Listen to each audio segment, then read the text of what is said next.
যে জায়গাটায় বসে আছি এটার নাম দুনিয়া। আমার ভূমিকা উপস্থাপনা অল্প সময় হবে, আল্লাহর হস্তে ধৈর্য ধরে এটা শুনেন। যেদিন তুমি ডাক দেবে মোরে,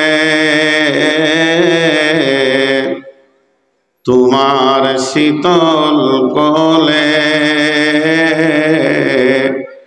ঘুমায়ে পড়িব তোমার বক্ষে, সারা দুনিয়ার মায়া ভুলে অগ কবর গাহের মাটি।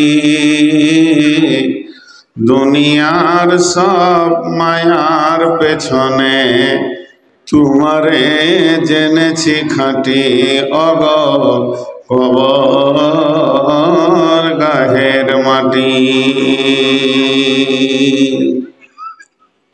কতজনে এসে স্নেহ মমতায় ডাকিবে নামটি ধরে, কত বন্ধুর স্মৃতির অশ্রু ঝরিবে তোমার পরে। সারা নাহি পে ফিরে যাবে তারা আমাকে পেছনে রেখে, তুমি হাসিবে সবার কাঁদায়া সবার অশ্রু মেখে অগ কবর গাহের খান। কি জানি কখন আসিয়া যাবে অগ সেই অজানা দেশের ডাক।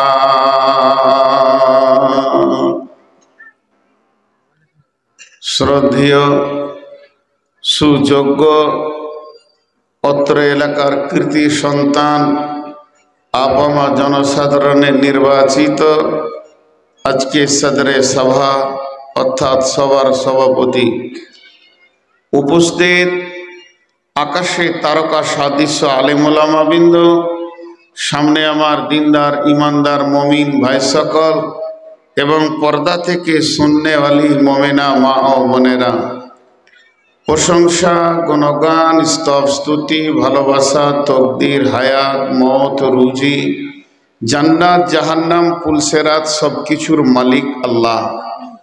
যে মহান মুনিব আজকে আমাদেরকে বিভিন্ন এলাকা বিভিন্ন গোত্র বংশ জাতি ধর্ম বয়স বর্ণ নির্বিশেষে এক শিশু মাদ্রাসা কেন্দ্রিক আয়োজিত মাহফিলে হাজির করেছেন, এর জন্য আমরা সেই মুনিবের দরবারে একবার প্রাণ খুলে শুকরিয়া আদায় করি, মহব্বতের সঙ্গে বলি আলহামদুলিল্লাহ।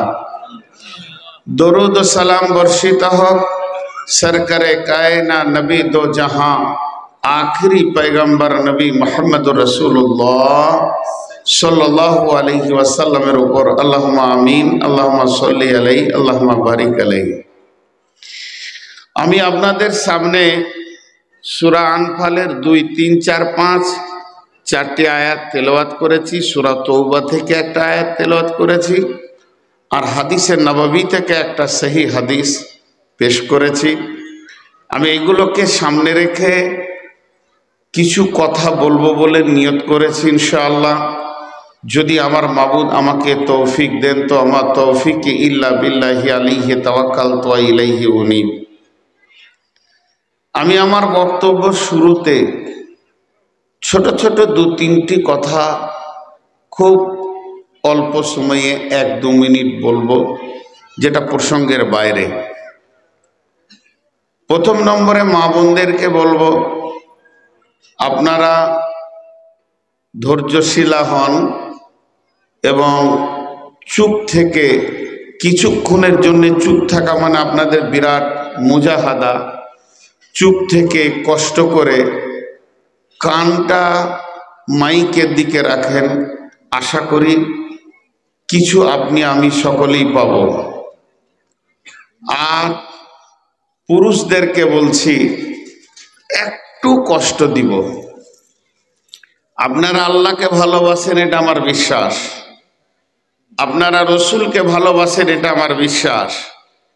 এখন যদি আমি জিজ্ঞেস করি আমাকে ভালোবাসেন, তাও বলবো যে হ্যাঁ ভালোবাসি। কিন্তু আল্লাহ এবং রসুলকে ভালোবাসি তার প্রমাণটা একবার দিতে হবে।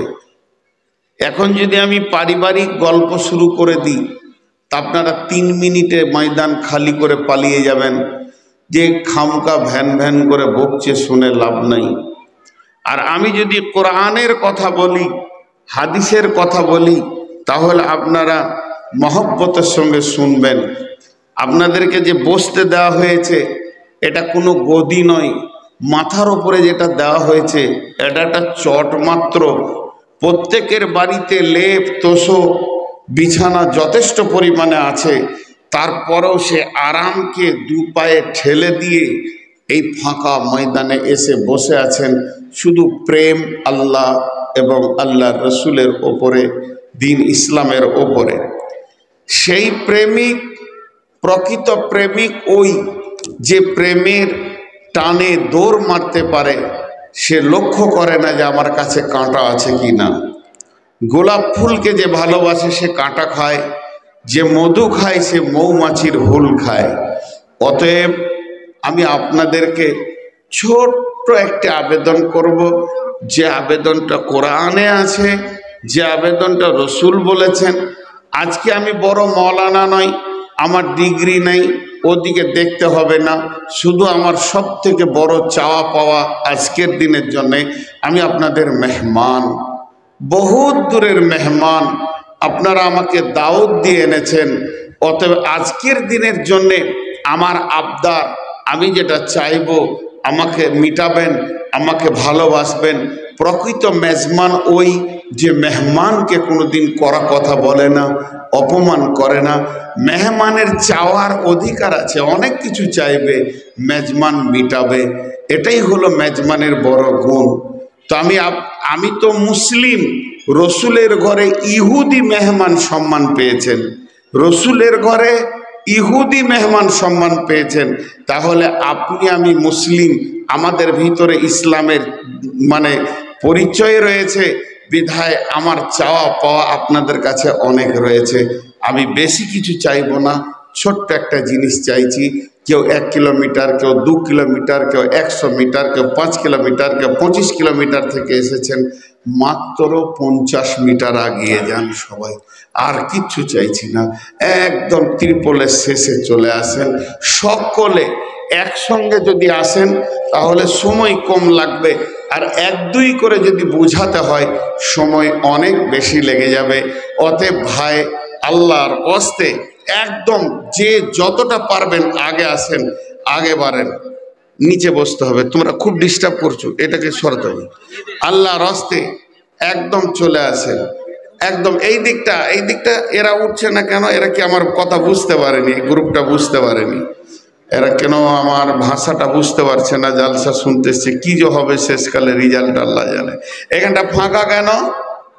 এখানটা ফাঁকা কেন? এই যা মেয়েদের কি বলবো, মেয়েদের জায়গা হচ্ছে না। মা বোনেরা আপনারা একটু চেপে বসেন আল্লাহর রাস্তায়, তবে কারো ঘাড়ে চাপিয়েন না। চেপে বসেন মানে সামনে জায়গাতে চেপে যান। আচ্ছা ভাই, আপনারা যারা পেছনে বসে থেকে গেলেন, আপনাদেরকে কি ভাষা বললে এগিয়ে আসবেন? আল্লাহর কথা বললাম, রসুলের কথা বললাম, তারপরও আপনাদের মন চাইছে না আগাতে। দেখেন তো আপনি কেন বসে থাকবেন? আগে আসেন, সামনে জায়গাটা পুরা করেন। এইখানকার ভাইদেরকে বলছি একটু আগে আসেন, ওই জায়গাটা পুরা করেন। ওখানে কি কোনো নোংরা জিনিস পড়ে আছে? মানুষ বসতে চাইছে না। জি ভাই, আগে বসেন, একটু আগে বসেন, আসেন। মাশাআল্লাহ, এইখানটা আগাচ্ছেন না কেন ভাই? একটু আগেই যান, আল্লাহর জন্য আগান। আপনারা দুজন যে থেকেই গেলেন, জি জায়গা দখল করা অভ্যাস আছে নাকি? তা আপনার বাড়ির পাশে যার বাড়ি তাকে জিজ্ঞেস করতে হবে। জায়গা দখল করা যাদের অভ্যাস থাকে তারা জায়গা ছাড়তে পারে না। ভাই আপনারা একটু এগিয়ে যান, এই গ্রুপটা এগিয়ে যান আল্লাহর রাস্তায়। যারা দাঁড়িয়ে আছেন তাদেরকে বলছি বসে যান। আমার পানির বোতল সরালে হবে না, ওই 3 মিনিট অন্তর একটু করে খাবো। পিয়াস নয়, এটা আমার কষ্ট হচ্ছে এখন সুগারের কারণে। এই সাদা জ্যাকেট, তারপরেরটা, এই তিনজন যদি উঠে আসে তা মনটা ভরে যাবে। ওই গ্রুপটা পুরো সামনেটাকে আটকে রেখে দিয়েছে। আল্লাহ রস্তে আপনারা উঠেন। আপনি চারিদিকে তাকাচ্ছেন কেন? আপনাকেই ডাকছি কাছে। আরে কাছে ডাকে কে? ভালোবাসে যে, বোঝে না, সব দূরে দূরে বসছে অনেক কষ্ট করে। সব সিজার করা ছেলে, তো এই যুগে সিজার করা ছেলে বেশি, ঝামেলা কম বেশি হয়েছে। নর্মাল হয় তাও হয়। ওই চারজন বসে থেকেই গেল। পুরাতন যুগে সিপিএম নেতা ওরা। আসেন, আগে আসেন। যারা বারান্দায় দাঁড়িয়ে আছেন বসে যান, বসে যান। এখন আমি আমার বয়ান শুরু করে দিচ্ছি, আর ডানে বামে কোনো কথা হবে না। আমি আপনাদের সামনে যে আয়াতগুলো পড়েছি, সে আয়াতগুলোকে সামনে রেখে, এটাকে একটু সরিয়ে দিতে বললাম, দিলেন না, খুব কষ্ট হয়েছে। সূরা তওবা থেকে পড়েছি আর সূরা আনফাল থেকে। আমরা যে জায়গাটা বসে আছি এটার নাম দুনিয়া।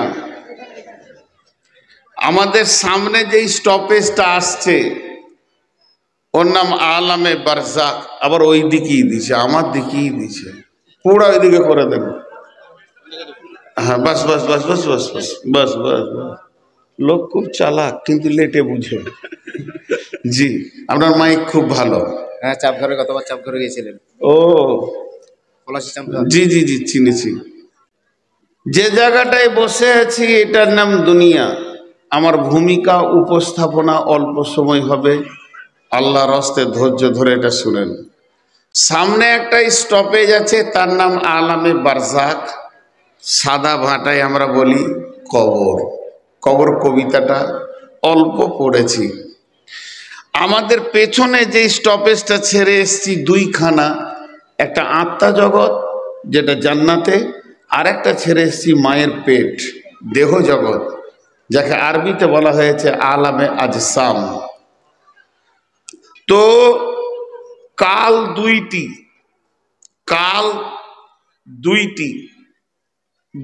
কাল, একটা এহকাল একটা পরকাল। আর অতীত বর্তমান ভবিষ্যৎ, এটা হলো তিনটে কাল, সেটা আলাদা কাল। এহকাল আর পরকাল। আমার 2 ঘন্টার একটা বক্তব্য ইউটিউবে পাবেন শিক্ষা সম্পর্কে। একটু আগে আমার বক্তব্যের আগে কথা বলছিলেন, এত দামি কথা বললেন যে বাচ্চা ছেলেদের ভিতরে কি ভরিয়ে দেওয়া হচ্ছে জানেন? জনগণ মন, বলেন জনগণ মন অধিনায়ক জয় হে ভারত ভাগ্য বিধাতা। ভারত ভাগ্য বিধাতা, জি, ভারত ভাগ্য বিধাতা। তো ছোট্ট ছোট্ট শিরক, যেটা আমাদের জাতীয় সঙ্গীত, এর ভিতরে বড় বড় শিরক ভরা আছে। কিন্তু আমি অনেক খুশি হলাম, মানে আমার আবেগ আর বুকে ধরছে না। আমি এরকম মাদ্রাসা পাইনি। 26 বছর, আজকে বক্তব্যের জগতে আমি চলছি 22 বছর। তো শিশু কেন্দ্রিক মাদ্রাসায় যে 1200 ছাত্র জোগাড় করেছে, আমি এখনো পাইনি ভারত বাংলাদেশ মিলে।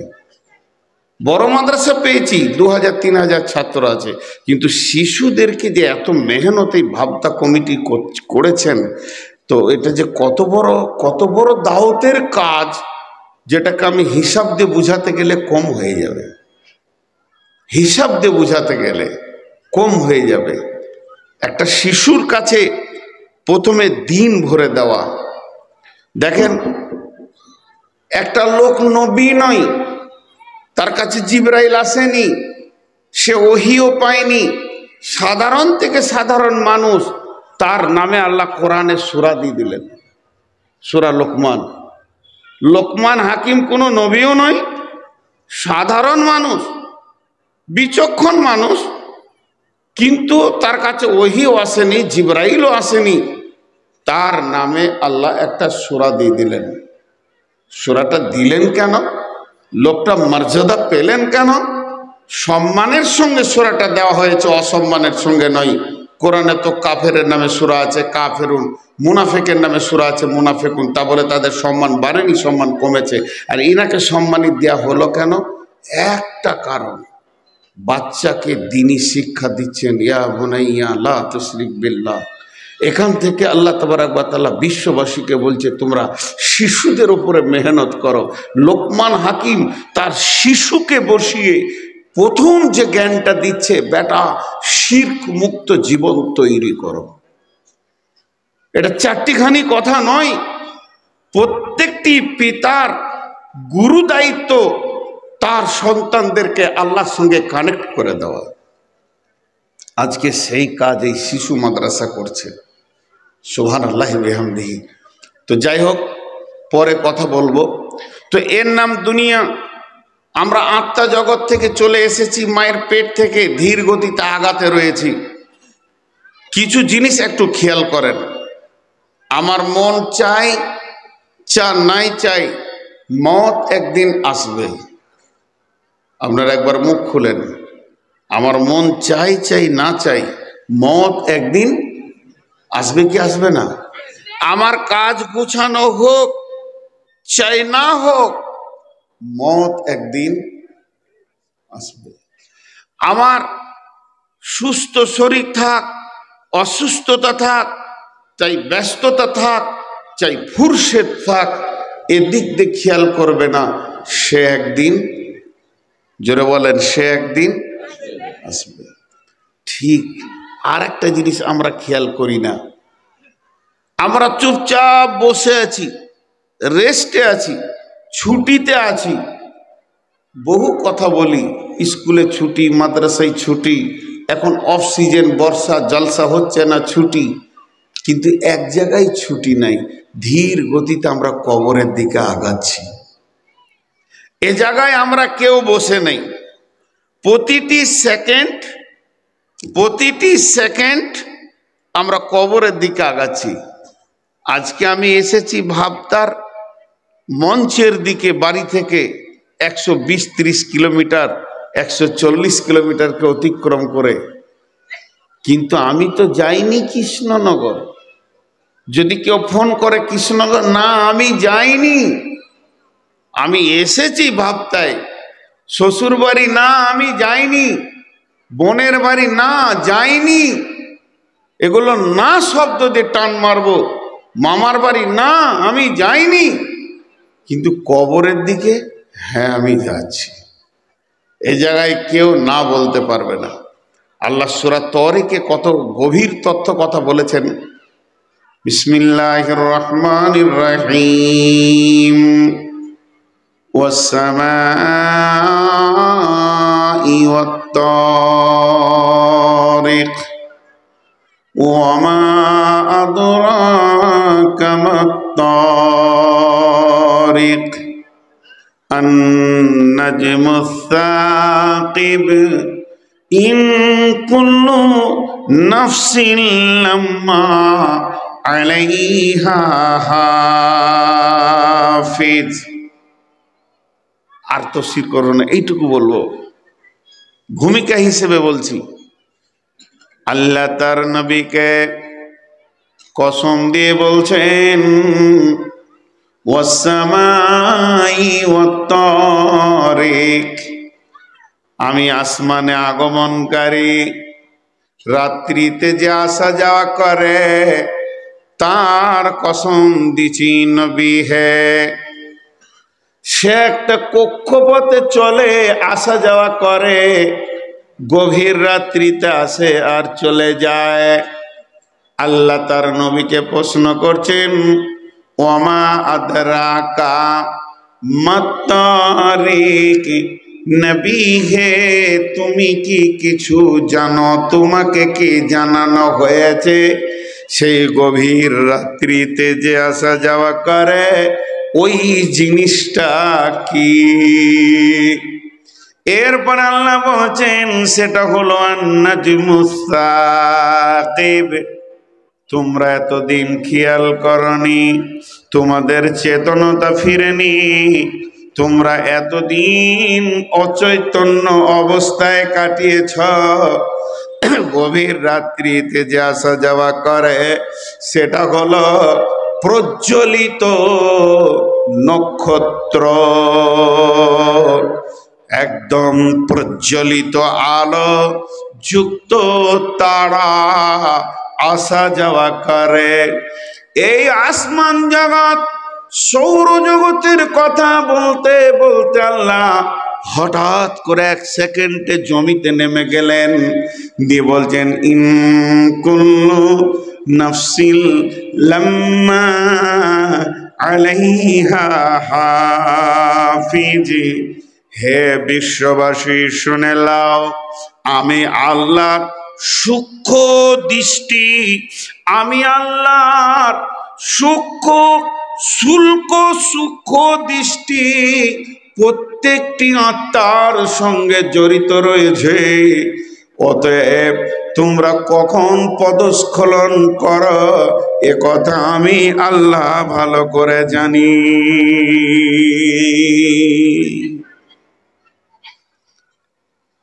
আসমানে তারা আছে কতগুলো বাবজি? 12,500 কে বলছে? শুধু গ্যালাক্সির ভিতরে 1500 কোটি তারা আছে। আবার এমন ব্ল্যাক হোল পাওয়া গেছে, কালো গর্ত, প্রতি সেকেন্ডে তারাগুলো গিলে খাচ্ছে। আমি ওদের কথা বলবো না, মানুষের কথা বলবো। কিন্তু এতগুলো তারা, সূর্য, চন্দ্র, আসমান, জমিন, পৃথিবী, গ্রহ, প্লুটো, বুধ, মঙ্গল, যত গ্রহ আছে আল্লাহ বলছে তাদের একটা রাস্তা আছে, সেই রাস্তায় তারা যায়। আপনাদের এখানে একটা রোড আছে, রোডে ট্রাক যায়, রেল লাইনে রেল যায়, রেল রোডে যাবে না, ট্রাক রেল লাইনে যাবে না, নিজের নিজের লাইন আছে। কিন্তু আসমানে যে প্লেন চলে, প্লেনের রাস্তা আছে, দেখেছেন? ওখানে ঢালাই দিয়ে পিচ দিয়ে করে দিয়েছে, তাই না? প্লেনের রাস্তা আছে। এতগুলো কথা হানা বলে না, সব মরা মানুষ বসে আছে। প্লেনের রাস্তা আছে, ওটা ঠিক ম্যাপ করা আছে কে কোন দিকে যাবে। তেমনি আমার আল্লাহ বলছেন কোটি কোটি এতগুলো আমি তারা বানালাম, তারা তাদের কক্ষপথে ঠিক সময়ের মধ্যে, চাঁদ মাসে 1 পাক দেয়, সূর্য প্রতিদিন 1 পাক দেয়, পৃথিবী সেও সিজনে 2 পাক মারে। এই যে একটা হিসাব রয়েছে, তারা সব নিজের কক্ষপথে চলছে। কেউ রাস্তা ভুল করেছে, কেউ কারোর রাস্তায় চলে গেছে, যায়নি। কিন্তু মাত্র 750-800 কোটি মানুষ, তোদেরকেও আমি সুন্দর রাস্তা দিলাম, এই রাস্তায় চলবে। তোদের মতো পদস্খলন কেউ করে না। একবার যদি সূর্য পদস্খলন করে দিত, কিংবা কোনো তারা বলতো আল্লাহ তোমার কথার বাইরে চলবো, পৃথিবীটা সঙ্গে সঙ্গে ধ্বংস হয়ে যেত। তো আমার আল্লাহ বলছেন আমার দেওয়ার রাস্তায় চলছিস না আমার দেওয়ার না দেওয়ার রাস্তায় চলছিস, এটা আমি আল্লাহ শুল্ক দৃষ্টিতে রেখেছি।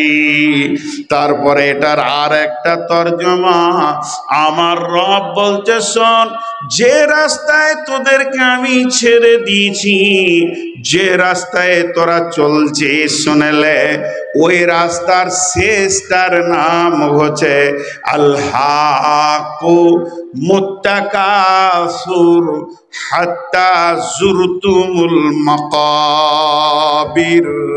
তোদের পৃথিবী যখন শেষ হবে, ওই একটা গর্ত কবর আছে, সকলকে গিয়ে ঢুকতে হবে।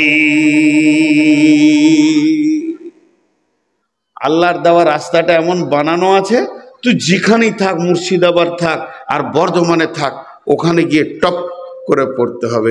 মালের প্রাচুর্য তোদেরকে অন্ধ করে রেখে দিয়েছে, একদিন তোকে সব ছেড়ে দিয়ে বন্ধন কেটে কবরে গিয়ে ঢুকতে হবে। জি, একজন হাত তুলেন, কবরে যাব না। একজন হাত তুলেন, কবরে যাব না। কারো উপায় নাই। গতকালকে আমার জালসা ছিল বীরপুর, সব বীর ওরা। ওখানে বক্তব্যের বিষয় কি ছিল? কেউ গিয়েছিলেন আপনারা? কি বিষয় ছিল? মুত্তাকি। আজকের বিষয় হচ্ছে মুমিন। আজকের বিষয় কি? মুমিন। ওর থেকে আলাদা। মুত্তাকি আলাদা জিনিস, মুমিন আলাদা জিনিস।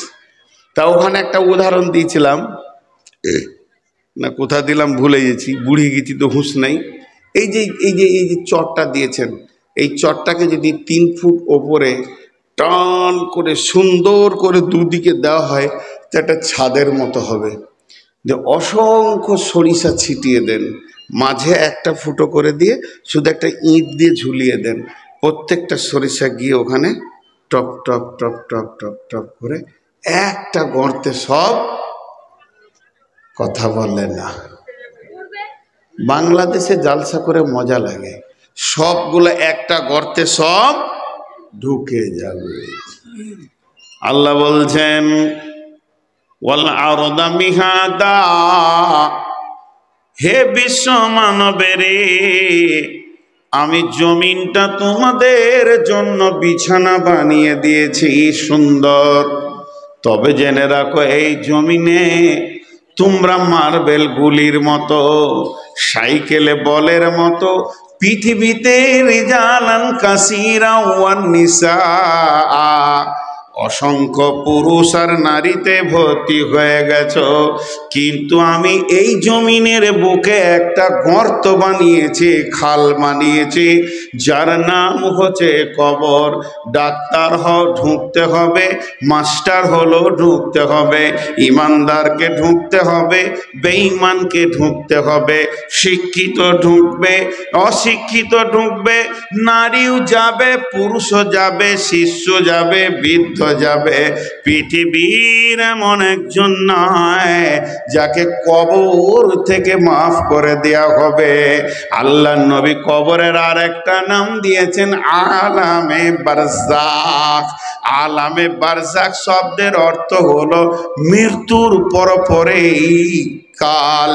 এর মানে এই জায়গাতে হিন্দু শ্মশানে যাক আর খ্রিস্টানকে সমাধি দেওয়া হোক, কিংবা বর্গীদের পুঁতে দেওয়া হোক, পুড়িয়ে দেওয়া হোক, জালে দেওয়া হোক, আল্লাহর নবী বলছেন যখন হিন্দু কোনো লাশকে চিতার ওপরে রাখা হবে, ওখানেই প্রশ্ন হয়ে যাবে মান রব্বুকা মা দীনুকা ওয়া মান নাবিয়ুকা। এ প্রশ্ন থেকে একজনও বাদ যাবে না। আল্লাহ তাবারাক ওয়া তাআলা বলছেন বিশ্ব মানব রে, আমি তোদেরকে এমন একটা ট্রাকে, এমন একটা গতিশীলে, এমন একটা রাস্তাতে, এমন একটা শৃঙ্গ পথে ছেড়ে দিয়েছি, ঠিক দিয়ে সব কবরে ঢুকে যাবি। কবরের পরের জগৎ হচ্ছে ইয়াউমাল কিয়ামাহ। কিয়ামতের মাঠে তোরা উঠবি, উঠার পরে দেখবি নাই আলো, নাই নাই পোশাক, নাই নাই আত্মীয়তা, নাই নাই পুরুষদের খাতনা দেওয়া, নাই নাই প্রেমের বন্ধন, নাই নাই তো নাই পায়েও জুতা নাই। আল্লাহর নবী বলছেন খাতনা দেওয়া থাকবে না, পায়ে জুতা থাকবে না, শরীরে কাপড় থাকবে না, আরো দুটো জিনিস থাকবে না বন্ধু, আত্মীয়তার বন্ধন থাকবে না। এই কোরআনের পাতাগুলো একটাও পড়ছে না, এটা কোনো ম্যাজিক নয়, পেছনে একটা সুতো দিয়ে বন্ধন করে দেওয়া হয়েছে, সুতোটা ছিঁড়ে দেন, হাওয়াতে ফরফর করে উড়ে যাবে, কোন পৃষ্ঠার পরে কে ছিল হিসাব থাকবে না। তেমনি প্রেমের বন্ধনকে আমার আল্লাহ কেটে দেবেন। ইয়াউমা ইয়াফিরুল মারউ মিন আখিহি ওয়া উম্মিহি ওয়া আবিহি ওয়া সাহিবাতিহি ওয়া বানিহি। কেউ কারো পরিচয় দেবে না, এর নাম হচ্ছে হাসরের ময়দান। আর সেই ময়দানে ওঠার পর মানুষ ত্রাহি ত্রাহি করবে। কোরআন বলেছেন ওয়ানুফিকা ফিস-সূরি ফাতাতুনা আফওয়াজা, যেদিন সূর ফুঁকে দেওয়া হবে মানুষ দল দল ওখানে গিয়ে উঠবে। সুর ফুঁকে দিলে মানুষ কি করবে? দল দল উঠবে। কথা বুঝাতে পারলাম? আমার কথাটা খেয়াল করলেন আপনারা? সেখানে মানুষ দল দল উঠবে। আল্লাহ তাবারাক ওয়া তাআলা কোরআনে বলেছেন ওয়ানুফিকা ফিস-সূরি ফাতাতুনা আফওয়াজা, যখন তাদের কাছে সুর ফুঁকে দেয়া হবে তারা দল দল কিয়ামতের মাঠে উঠবে।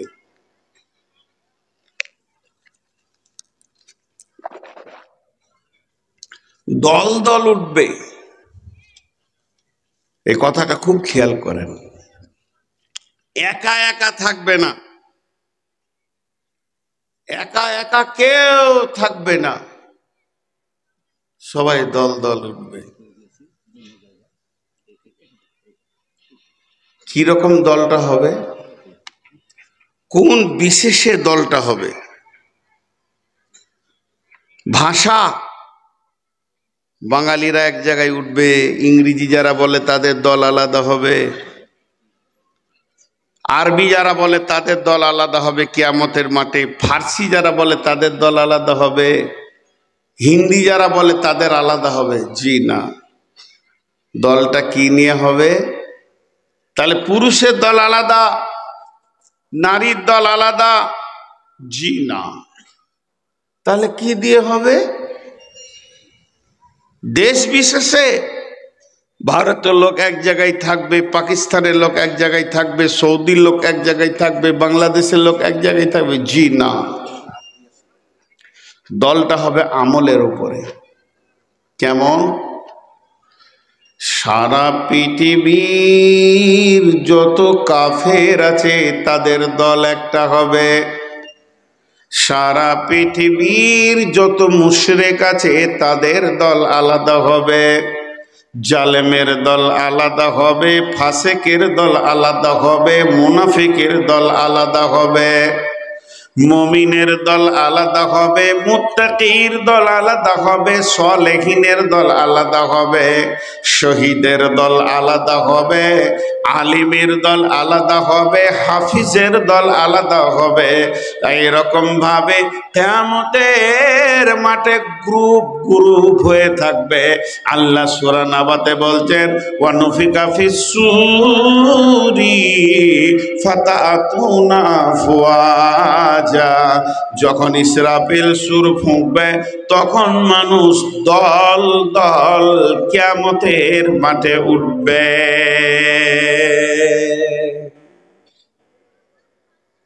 দলটা বুঝা গেল? আমার বক্তব্য শেষ টেনে দিলাম। এবার মেন আয়াত যেটা পড়েছি সেখানে পৌঁছে যাচ্ছি। আমি এতক্ষণ যা বকলাম সেটাকে আমি 1 মিনিটে গুছিয়ে নিব, মেন আয়াতে চলে যাব। আমার এতক্ষণের বক্তব্যের বিষয়বস্তু এটাই ছিল, যে জায়গায় আছি এর নাম দুনিয়া, ধীর গতিতে আগাতে রয়েছি কিয়ামতের দিকে। একদিন কিয়ামত হবে, সেদিন মানুষ দল দল দল দল উঠবে। উপস্থাপনা শেষ। আজকে বক্তব্যের বিষয় হচ্ছে মুমিন। আজকে বক্তব্যের বিষয় হচ্ছে মুমিন। সকলে মহব্বতের সঙ্গে একবার বলি, আজকে বক্তব্যের বিষয় কি? মুমিন। তাহলে মুমিনের একটা দল আলাদা হবে, মুমিনের একটা দল আলাদা হবে। আর কিয়ামতের মাঠে ঠিকানা কয়টা থাকবে? 2টি। فأما من طغى وآثر الحياة الدنيا فإن الجحيم هي المأوى وأما من خاف مقام ربه ونهى النفس عن الهوى فإن الجنة هي المأوى। আল্লাহ তাবারাক ওয়া তাআলা বলছেন একটা জায়গার নাম হবে জাহান্নাম আর একটা জায়গার নাম হবে জান্নাত। আজকের পৃথিবীতে Bharat, Pakistan, Saudi, Sudan, New Zealand, বর্ল্যান্ড আর কিছু আর পৃথিবীর বুকে অনেক দেশ, অনেক জেলা, অনেক রাজ্য, হাজার হাজার থানা, সেগুলো কিছুই থাকবে না, ভেঙে চুরমার হয়ে মাত্র দুটি ঠিকানা হবে। আর যতগুলি মানুষ কিয়ামতের মাঠে উঠবে তারা ওই দুটি ঠিকানায় চলে যাবে। সেদিন কিয়ামতকেও ধ্বংস করে দেয়া হবে। কিয়ামত একদিন শুরু হবে, কিয়ামত একদিন শেষ হবে। কবর একদিন শুরু হয়েছে, একদিন কবর শেষ হয়ে যাবে। সব জগতের শুরু আছে, শেষ আছে। জান্নাত আর জাহান্নামের জগতের শুরু আছে, শেষ নাই। অতএব বন্ধুরে, একদিন কিয়ামতে একজনকে দিয়ে বিচার শুরু হবে, একদিন বিচার শেষ হয়ে যাবে। আর আপনার কিনা আরশ থাকবে না, আর আল্লাহ সিংহাসন থাকবে না, নেকি বদি ওজন করা হবে না, দাড়ি পাল্লা থাকবে না, পুলসেরা থাকবে না, ডান হাতে বাঁ হাতে সার্টিফিকেট দেওয়া হবে না। কিয়ামতকে গুটিয়ে শেষ করে দিয়ে দুইখানা ঠিকানাতে পরিণত হয়ে স্টপ হয়ে যাবে।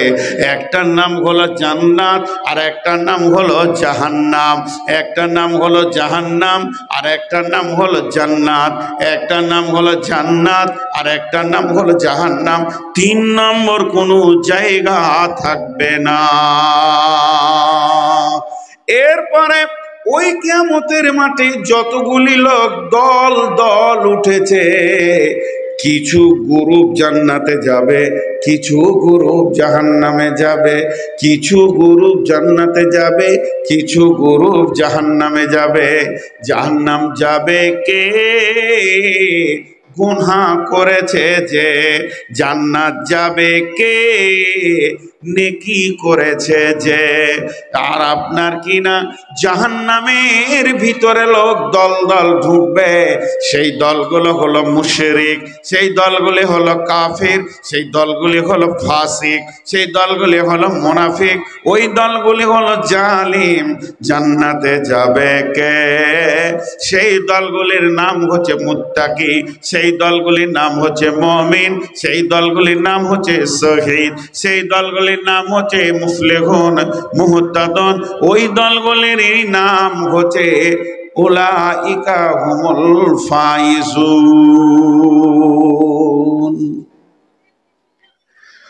এখন দুটি কথা আপনাদেরকে জিজ্ঞেস করব ছোট্ট করে, সবাই একবার মুখটা খুলেন, খুশি হব। আমার বক্তব্যের শক্তি তো আপনারাই। আমি কি জানি? আমি চেয়ারে বসে আছি স্টেজের ওপরে, আপনারা আছেন না মতে চটের ওপরে। কার দাম বেশি? জি হ্যাঁ খ্যাপা। যে দাঁড়িতে মাল থাকে না ওইটাই ওপরে থাকে, যে দাঁড়িতে মাল আছে ও তো নামতে থাকে। উঁচু জায়গায় বসার যদি দাম বেশি হতো তাহলে বাঁদর তো আরো দামি, ও তো গাছের একদম শেষ সীমানায় আছে। আপনারাই হলেন আমার সব থেকে, আপনাদের দুয়ার বরকত আমি চলছি। আমার মতো একটা নিরেট গাধার মূল্য কি আছে? আপনারা শুনছেন বলে আমি বক্তা, উঠে চলে গেলে আমি জিরো, আমার কিছুই নেই। তো অতএব আপনারা একটু মুখ খুলেন, আপনারা আমার ওস্তাদ মানুষ।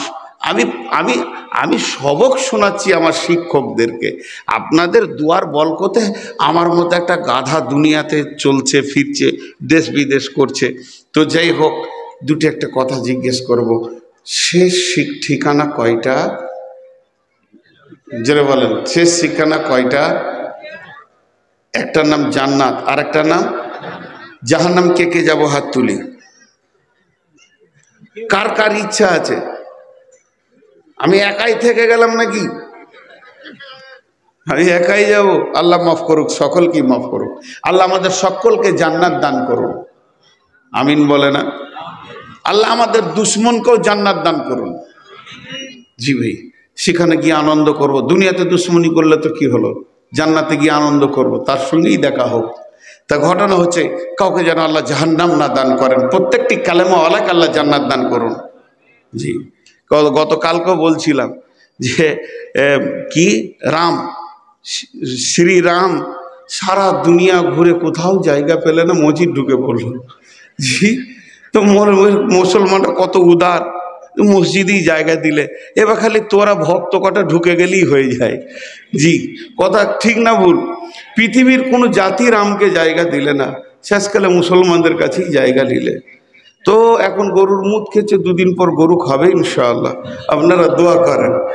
তো আল্লাহ তাবারক ওয়া তাআলা আমাদেরকে ওই জায়গায় পৌঁছিয়ে দিয়েছে, আমরা কত অনেকভাবে আল্লাহকে পেয়েছি।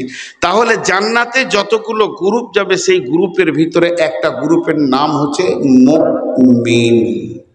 একটা গ্রুপের নাম কি বললাম? সবাই একবার জোরে বলেন, একবার জোরে এটা শুনি। একটা গ্রুপের নাম কি? যতই চিল্লান, মা বোনেদের চিল্লানি বন্ধ করতে পারবেন না। আপনাদের মহিলা কোনো বক্তা আছে নাকি? তো চলছে যে দুটো, যখন থেকে উঠেছি মেশিন চলা হচ্ছে। জি, ওর মুখই বন্ধ নাই। আল্লাহ মাফ করুক। যে খালা আমার চিল্লাইছে, খালুর সঙ্গে দেখা হলে দুটো জিলাপি খাওয়াইতাম। খালু যে কত জ্বালাতে আছে, আমি যদি এইটুকুতে এত কষ্ট পাই, তা যে ওকে নিয়ে সংসার করছে তার কত কষ্ট, তার কত সবর। তো আমরা সকলে মুমিন হব ইনশাআল্লাহ। তাহলে মুমিন হতে গেলে কার কাছ থেকে নিতে হবে ডিরেকশন? আল্লাহর কাছ থেকে। কার কাছ থেকে? তা আল্লাহর কাছ থেকে। কোরআনে অনেকগুলো মুমিনের ডেফিনেশন আছে, আমি একটা পড়েছি, আমার হাতের দিকে তাকান। বিসমিল্লাহির রহমানির রহিম। ইন্নামাল মুমিনুনা আল্লাযীনা ইযা যুকিরাল্লাহু ওয়াজিলাত কুলুবুহুম ওয়া ইযা তুলিয়াত আলাইহিম আয়াতুহু যাদাতুহুম ঈমানা ওয়া আলা রাব্বিহিম ইয়াতাওয়াক্কালুন। الذين يقيمون الصلاة ومما رزقناهم ينفقون أولئك هم المؤمنون حقا لهم درجات عند ربهم ومغفرة ورزق كريم। কয়টা হলো? 9টা। কয়টা হলো? কথা বলেন আমার সঙ্গে। 9টা। মুমিন যে হবে তার গুণ হবে 5টা। গুণ কয়টা হবে? 5টা। আল্লাহ সার্টিফিকেট দেবেন একটা, যে এই লোকটা মুমিন। তাহলে কয়টা হলো? 6টা। আর আল্লাহ 3খানা প্রাইজ দেবেন তাকে। হাজি, আপনাদের ভাবতা শিশু মাদ্রাসায় যদি কোনো ছেলে ভালো মেধা হয়, ভালো রেজাল্ট করে, মাদ্রাসা কমিটি তাকে প্রাইজ দেয় না? দেয়। তো আমার আল্লাহ ওর উপরে খুশি হয়ে 3টে প্রাইজ দেবেন। তাহলে কয়টা হলো? 5টা আমল, একটা সার্টিফিকেট, 3টে প্রাইজ। কয়টা হলো? 9টা। হাও বুঝেন? হাও বুঝেন না? যেটা ওজনেও আসে না, দামও লাগে না, ওইটার নাম কি? ফাও। আল্লাহ ফাও দিবেন একটা। ওয়া উখরা তুহিব্বুনাহা নাসরুম মিনাল্লাহি ওয়া ফাতহুন কারীব ওয়া বাশশিরিল, যারা বলেন, মুমিনিন। ফাওটা লিবেন কি লিবেন না আপনারা? তাহলে কটা হলো মোট? সকলে বলেন কয়টা হলো? 10টা না শুনে বাড়ি যাব ইনশাআল্লাহ। হ্যাঁ, যদি শুনে যাব না ইনশাআল্লাহ। কত চালাক! হ্যাঁ, 10টা না শুনে চলে যাব ইনশাআল্লাহ। তাহলে আগে মুমিনের গুণটাকে বর্ণনা করি, তাই না? তারপরে কি কি প্রাইজ দেবে, সার্টিফিকেট কি দেবে, প্রাইজ কি দেবে, শেষকালে ফাওটা নিব, দে বাড়ি চলে যাব। আপনাদের বিরক্ত লাগছে নাকি? কেন বিরক্ত লাগবে? বকছি তো আমি, বিরক্ত আপনাদের লাগবে কেন? জি, মহব্বতের সঙ্গে শুনি। এবার 1 নম্বর ধরছি, 5টা।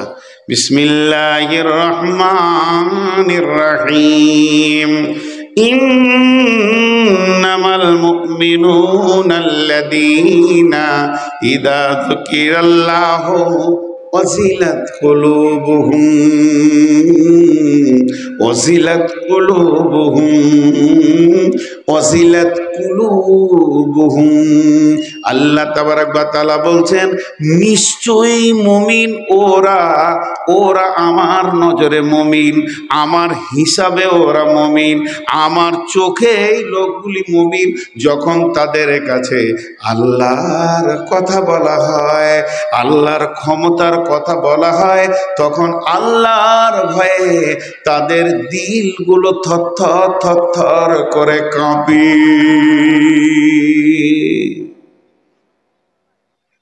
স্কুলে অঙ্কের বই আছে, কোরআনকে অঙ্কের বই বলা বিয়াদবি, বুঝাচ্ছি। স্কুলে অঙ্কের বই আছে, গোটা বইটা কি প্রশ্নমালা, অঙ্ক কি প্রশ্নমালা, তাকে করে উত্তর বের করতে হয়। তা এই উত্তরটা শেষ দিকে লেখা থাকে, থাকে কি থাকে না? উত্তর, অঙ্কের উত্তর যদি মিলে যায় তাহলে অঙ্কটা হয়েছে, যদি না মিলে হয়নি। তাহলে আমরা তো মুমিন, এটা আমাদের দাবি, কিন্তু আল্লাহর ভয়ে দিল কাঁপছে না, চোখে পানি আসছে না, তাহলে মুমিন? অঙ্কে মিলছে না, কোরআন হলো আমাদের জিন্দেগি, সে মিলাতে হবে, মিলছে না, তাহলে আমরা মুমিন, এটা এখনো ধোঁকায় আছে, ধোঁকায় আছে। যদি আপনার আমার চোখে পানি আসে আল্লাহর ভয়ে, আল্লাহর কাছে যেতে হবে, হিসাব দিতে হবে, এই ভয়ে যদি আপনার আমার চোখে পানি আসে, তাহলে জানতে হবে আমি মুমিন হয়েছি, নচেত আমি এখনো মুমিন হতে পারিনি, মুমিন হতে পারিনি।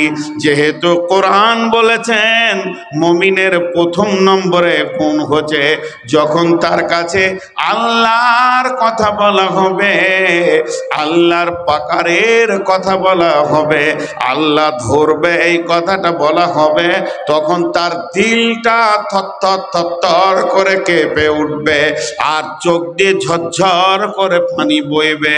যদি তার দিল কাঁপে এবং চোখ দিয়ে পানি বের হয়, আমার আল্লাহ বলছেন কোরআনের মাপকাঠিতে তুমি মুমিন হয়ে গেছো, তোমাকে আর কোনো চিন্তা করতে হবে না। বিশ্ব নবী বলছেন, ওয়ারাজুলুন যাকারাল্লাহ খালিয়ান ফাফাজাত আইনাহু। এমন কিছু লোক আছে যারা গভীর রাত্রিতে উঠে যায়, তাতাজাফা জুনুবুহুম আনিল মাজাজি'i ইয়াদউনা রাব্বাহুম খাওফাও ওয়া তামা। গভীর রাত্রিতে লেপটাকে সরিয়ে দিল, আল্লাহর ভয়ে উঠে উজু করে 2 রাকাত সালাত পড়ে ইয়াদউনা রাব্বাহুম, রবকে ডাকতে শুরু করলো, খাওফাও ওয়া তামা, ভয় এবং আশার ভিতর দিয়ে, ওয়া মিম্মা রাযাকনাহুম ইউনফিকুন, এবং নিজের রুজি থেকে আল্লাহর রাস্তায় দান করবে। আর গভীর রাত্রিতে আল্লাহর ভয়ে চোখের পানি পড়বে, ওই লোকটাই হচ্ছে মুমিন। খালি কোষ্টি পাথর দিয়ে নিজের গায়ে একবার লাগিনি, আমি কাঁদি তো। যদি আপনার বিবেক আপনাকে বলে হ্যাঁ তো মুমিন, না তাহলে মুমিন নাই। কোথাও ভেজাল আছে। রাস্তায় কাঁদার অনেক লোক এখন পাওয়া যাবে। কাঁদছো কেন? আব্বা মারা গেছে। কাঁদছো কেন? মা মরেছে। তুমি কাঁদছো কেন? ভাই অ্যাক্সিডেন্ট করেছে। তুমি কাঁদছো কেন? পাটের গোডাউনে আগুন লেগে গেছে। তুমি কাঁদছো কেন? আমার লরি পাল্টি হয়ে গিয়ে 5.5 লক্ষ টাকা নষ্ট হয়ে গেছে। কাঁদার অনেক রাস্তা আছে, অনেক আছে, কিন্তু একটা লোক খুঁজে বার করেন। কাঁদছো কেন? আল্লাহর ভয়ে কাঁদছি, জাহান্নামের ভয়ে কাঁদছি। নাই, আছে, নাই বলিয়েন না। যতদিন পৃথিবী থাকবে ততদিন এরা থাকবে, কিন্তু এরা একদম গোপন জায়গায় চলে গেছে, খুব কম আছে। কোরআন হাদিস বলেছেন লা সালাতা লা তাকুমুস সাআতা ফিল আরদি হাত্তা ইউকালা আল্লাহ, আল্লাহওয়ালা যদি না থাকতো তো পৃথিবী ধ্বংস হয়ে যেত। আছে আছে, কিন্তু এত গুনাহ চলছে পৃথিবীতে, গুনাহগার এত বেশি হয়ে গেছে, তাদেরকে চোখে খুঁজে পাওয়া যাচ্ছে না, তাদেরকে চোখে খুঁজে পাওয়া যাচ্ছে না। গভীর রাত্রিতে হু হু করে চোখের পানি ফেলবে। মুমিনের প্রথম নম্বরে গুণ, সে কাঁপবে, থরথর থরথর করে কাঁপবে, সে কাঁপবে। ভাইয়েরা আমার, সাহাবীটার নামটা আমি ঠিক করে দিতে পারছি না, হয় আইয়ুব আনসারী হবে কিংবা হযরতে আবু দারদা রাদিয়াল্লাহু আনহু হবে। সম্ভব এই এই এই এই এই চা গুঁড়ো আমি খাবো না, কাউকে খেতে দেবো না। চা যদি খাবে তাহলে বায়ান বন্ধ করে চা খেতে হবে। কোরআন ও হাদিসের বক্তব্য চলবে আর তুমি চা খাবে, তাহলে এরা চা খাবে আর যে কটা সামনে বসে আছে এরা কি পাপ করে এসেছে না? এটা বেয়াদবি ভাই। রাসূলুল্লাহ সাল্লাম বলেছেন তিনটে জিনিসকে পর্দা, মহিলা পর্দা, টাকা পয়সা পর্দা এবং খাদ্যদ্রব্য পর্দা। আল্লাহ রসুল বলেছেন তিরমিজি শরীফের হাদিস, লোভনীয় খাবার গোপনে খাও। যদি তোমার ছেলের হাতে একটা কলা বা লেবু দাও যেন আরেকটা ছেলে দেখতে না পায়, তাকে গোপনে খাওয়া, আর যদি ও দেখে তো ওকেও একটা দাও। আল্লাহ রসুল বলছে তোমার বাড়িতে যদি মাংস রান্না হয়, মাংস না দিতে পারলে সুরোটাও পাশের বাড়িতে পৌঁছাও। অনেক হিসাব আছে। চা হচ্ছে ঠান্ডার সময় লোভনীয় খাবার। আমি শুরু করে টানবার, এখানে 1000 লোক বসে আছে, এরা মনে মনে করবে আমরা কি কপাল পোড়া রে। জি, এটা ভালো নয় ভাই, রাগ করিয়েন না। আবার আপনারা রাগ করলেন নাকি? রাগ করিয়েন না, মানে আমি এইভাবে চলি তাই বলছি। আর এটা আমার সুগার, জিভটা চিটিয়ে যায়, জিভ জড়িয়ে যায়, পানি খায় না, একটু করে জিভটাকে স্লিপ করি। তো আল্লাহর ভয় কাঁদবে। সাহাবীটার নামটা আমি ঠিক বলতে পারলাম না, তো বেশিরভাগ আবু দারদার কথা বলছি। শুয়ে আছেন কোথায়? বিবির জাঙ্গে। কালকে বলেছি আব্দুল্লাহ ইবনে রাওহার কথা, ও বিবির জাঙ্গে শুয়েছিল। এটার সাথে এটা পার্থক্য আছে। কি পার্থক্য আছে? ঘটনার শেষ দিকটা, ঘরে কেউ নাই, গোটা ঘর খালি, স্বামী স্ত্রী দুজন আছে। পৃথিবীর সব থেকে মধুর টাইম বলা হয়েছে এটাকে। দুজন জওয়ান, দুজনের ভিতরে যৌবন উত্তাল পাত্তাল করছে, কেউ বুড়িয়ে যায়নি, কারো যৌবনে ভাঁটি পড়েনি। তো হযরত আবু দারদা শুয়ে আছে বিবির জ্যাঙ্গে মাথা দিয়ে। ভালো করে শুনেন, বালিশটা কত সুন্দর, আর বিবি তার নরম নরম হাতগুলি দিয়ে স্বামীর মাথার চুলগুলিকে বিউলি করছে, দাড়িগুলোকে শ্বশুর দিয়ে নাড়ছে, দুজনে গল্প করছে। গল্পটা কিসের? না স্বামী স্ত্রী যেমন প্রেম আলাপের গল্প হয়, ওই রকম গল্পে দুজনে মেতে রয়েছে। এমন সময় হযরতে আবু দারদার চোখ দিয়ে ঝরঝর করে পানি বের হয়ে আসলো। তখন ওর বিবি বলছে আপনি কাঁদছেন কেন? ওর কান্না দেখে বিবিও কেঁদে ফেলেছে। বিবিকে বলছে বিবি রে তুমি কাঁদছো কেন? বিবি উত্তরে বলছে আপনি কাঁদছেন এই জন্য আমি কাঁদছি, তবে আমি কাঁদছি কেন এটা আমি পরে বলবো, আপনি আগে কান্না কেন করেছেন এই কথাটা কি আমি জানতে পারি না? তখন ওই সাহাবী বলছেন বিবি রে, আমার বেগম রে, তুমি কান করে শোনো, আমি তোমার নরম জ্যাংটাকে বালিশ বানিয়েছিলাম, আর যখন জ্যাঙ্গে মাথা থাকবে, হে বন্ধুগণ, হে আমার মা, ওরে আমার বেটি, একটা পুরুষের জন্য সমস্ত ভোগগুলি তার মাথার কাছে রয়েছে। এই রকম যৌন চেতনার অবস্থাতে ওই লোকটা কাঁদছে। তখন বিবিকে বলছে বিবি রে, তোর নরম জ্যাংটাকে আমি কত সুন্দর বালিশ বানিয়েছি, আর তোর সঙ্গে আমি প্রেম যমুনায় নেমে গেছি, বহু দূর জোয়ার ভাটা খেলছিলাম, দিলের ভিতরে মিজাজের মধ্যে যেন যৌবন উতাল পাতাল করছিল। এমন সময় কে যেন আমার বিবেক আঘাত দিয়ে একটা কথা বললে, এরে আবু দারদা, তুমি তোমার বিবির জ্যাং নরম পেয়ে যাওয়ার কারণে আল্লাহর কবরকে ভুলে যেও না, ভুলে যেও না, ভুলে যেও না।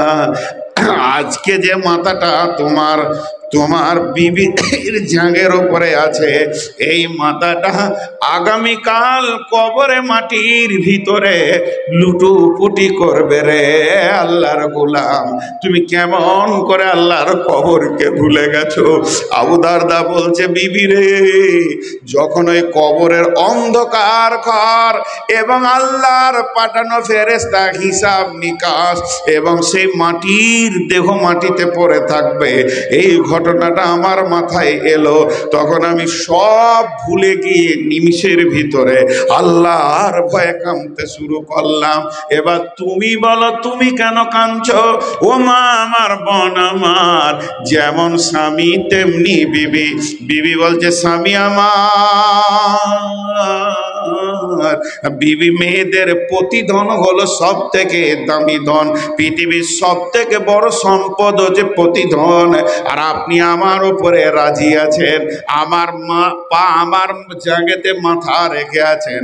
আমার দিল মন ভরে গেছিল যে আমার স্বামী আমার উপরে রাজি আছে, জান্নাতের দরজা খোলা গেছে, আমার স্বামী আমাকে নিয়ে আনন্দ করছে। এটা আমার জন্য যে কত আনন্দের বিষয় ছিল হে আমার স্বামী।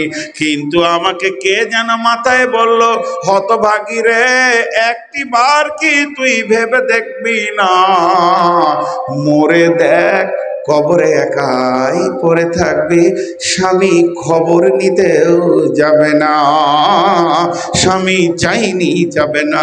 আমি সেই ভয়ে অঝোর নয়নে কাঁদছি। এর জন্য আল্লাহ বলছেন, মুমিনের প্রথম নম্বরে গুণ হবে সে আল্লাহর ভয়ে থরথর করে কাঁপবে আর চোখের পানি আসবে। মুমিনের 5টা গুণের মধ্যে একটা বললাম। এবার নাম্বার 2, মা বোন বেটি, একবার মুখ বন্ধ করো মা। আজকের জন্য আপনারা আমার মা, আপনাদের পেটে আমি হয়েছি, নাই আমার পেটে আপনারা হয়েছেন আমার বেটি। একবার মুখ বন্ধ কর মা। আহা, অনেক জানিস, অনেক শোনানো হবে, একবার মুখ বন্ধ। 2 নম্বর গুণ, ওয়াইদা তুলিয়াত আলাইহিম আয়াতুহু যাদাতুহুম ঈমানা। এদিকে তাকান, ওয়াইদা তুলিয়াত আলাইহিম আয়াতুহু যাদাতুহুম ঈমানা। আল্লাহ মুমিনকে থাপ্পড় মারে, আল্লাহ মুমিনকে থাপ্পড় মারে, আল্লাহ মুমিনের ঈমান বাড়া কমা হয়। আল্লাহ রসুল বলেছেন কি সুন্দর উদাহরণ দিয়ে, জি, মাদ্রাসা স্কুলে শিক্ষকের হাতে ছড়ি আছে না নাই? মাদ্রাসার শিক্ষকরা মারে কি মারে না? স্কুলের মাস্টাররা এখন আর মার আছে? এখন একটা নতুন জিনিস উঠেছে, ভাষা, তোর কি। এটা সমাজের ক্যান্সার হয়ে গেছে। তোর কি থেকেই সব সরে গেছে, আমি এমন করছি তো তোর কি, বাস তোর কি। এই তোর কিটা হচ্ছে জাতিকে ভেঙে দেওয়ার একটা ক্যান্সার। আমরা স্কুলে মার খেয়েছি, তা আব্বাকে বলিনি, সাথীদেরকে বলেছি বলবি না, তাহলে আরেক মার পড়বে। আর এখন যদি স্কুলে একবার কান ধরে টেলে মুলে দেয়, তো ইনশাআল্লাহ ওর চাচা নেতা এসে দেখা করে যাবে মাস্টারকে। এমন একটা যুগ হয়েছে। তো শুনেন, লাঠি দুজনের হাতে আছে, একটা হলো শিক্ষক, একটা হলো পুলিশ। একটা হলো শিক্ষক আর একটা পুলিশ। যদি শিক্ষক মারে, পুলিশ মারবে না ইনশাআল্লাহ। ছেলেকে যদি শিক্ষককে মারতে ছেড়ে দেন, তো জেনে নেন ও ছেলে আর পুলিশের মার খাবে না।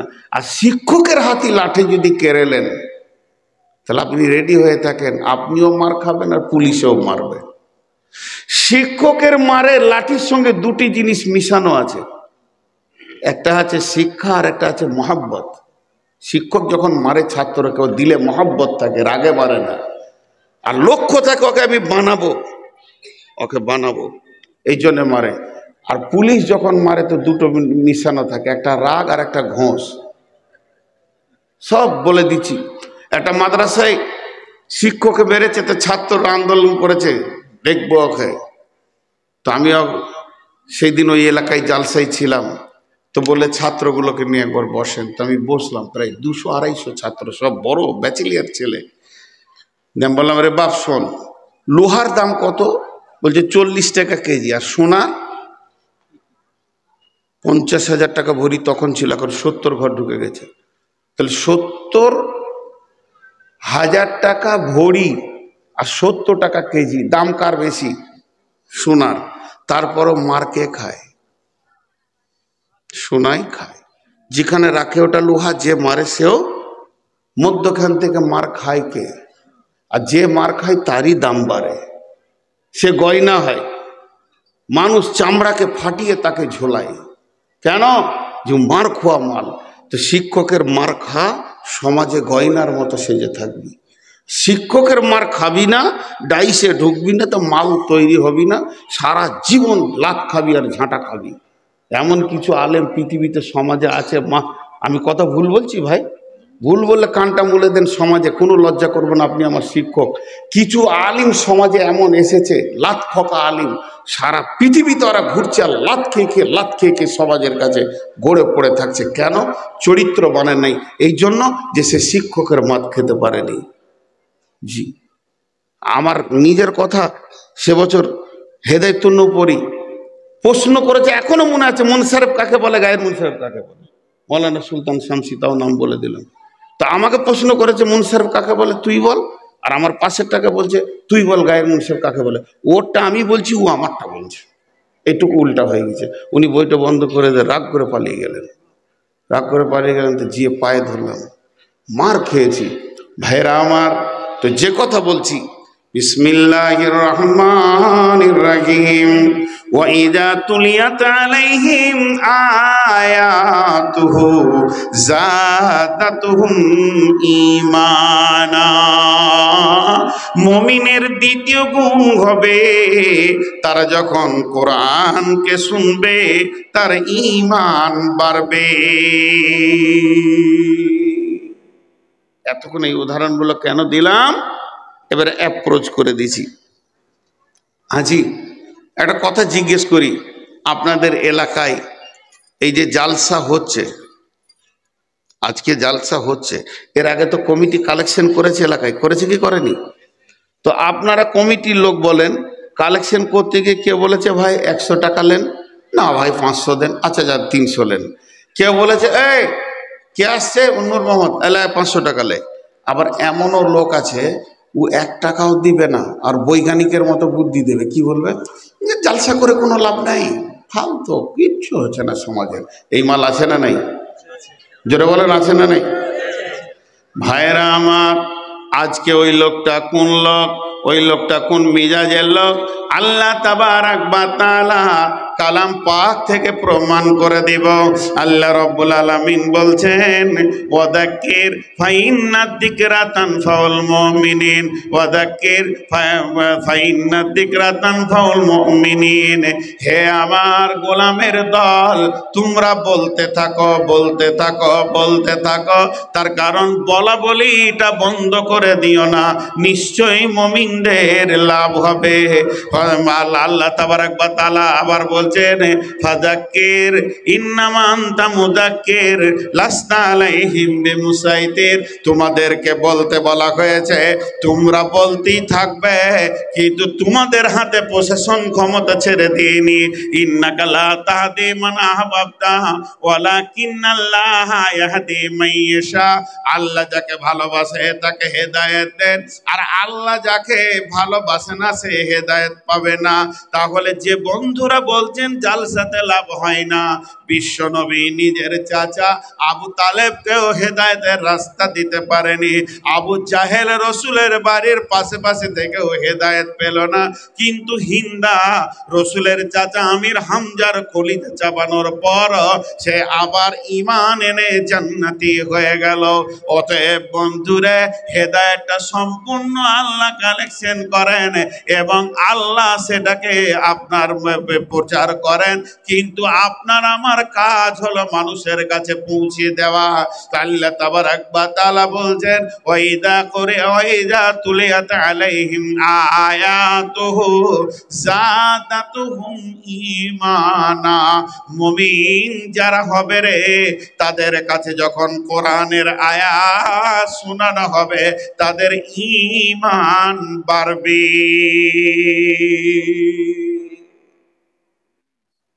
শিক্ষকের মতো আমি মেহনত করছি, আপনাদের কানে পৌঁছাচ্ছি।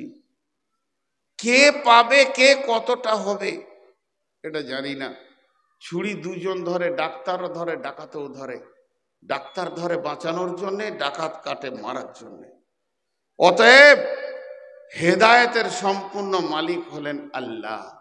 এবার একটা উদাহরণ দিব আপনাদেরকে, উদাহরণটা মন দিয়ে শুনবেন। মুমিনের অভ্যাসটা কেমন, এই মোবাইলটাই বলি, মোবাইলের ব্যাটারির মতো। ব্যাটারিটা লাগিয়ে দেন, পটপট পটপট পটপট 100 হয়ে গেল। এবার ব্যবহার করেন, হ্যালো কিছু দেখেন, জালসা শুনেন, গজল শুনেন, আবার ফেসবুকে কিছু খবর শুনেন, ব্যাটারি কমতে থাকবে কমতে থাকবে, আবার লাগিয়ে দেবেন, আবার বেড়ে যাবে। আল্লাহ বলছে মুমিন হলো পৃথিবীতে ওই রকম।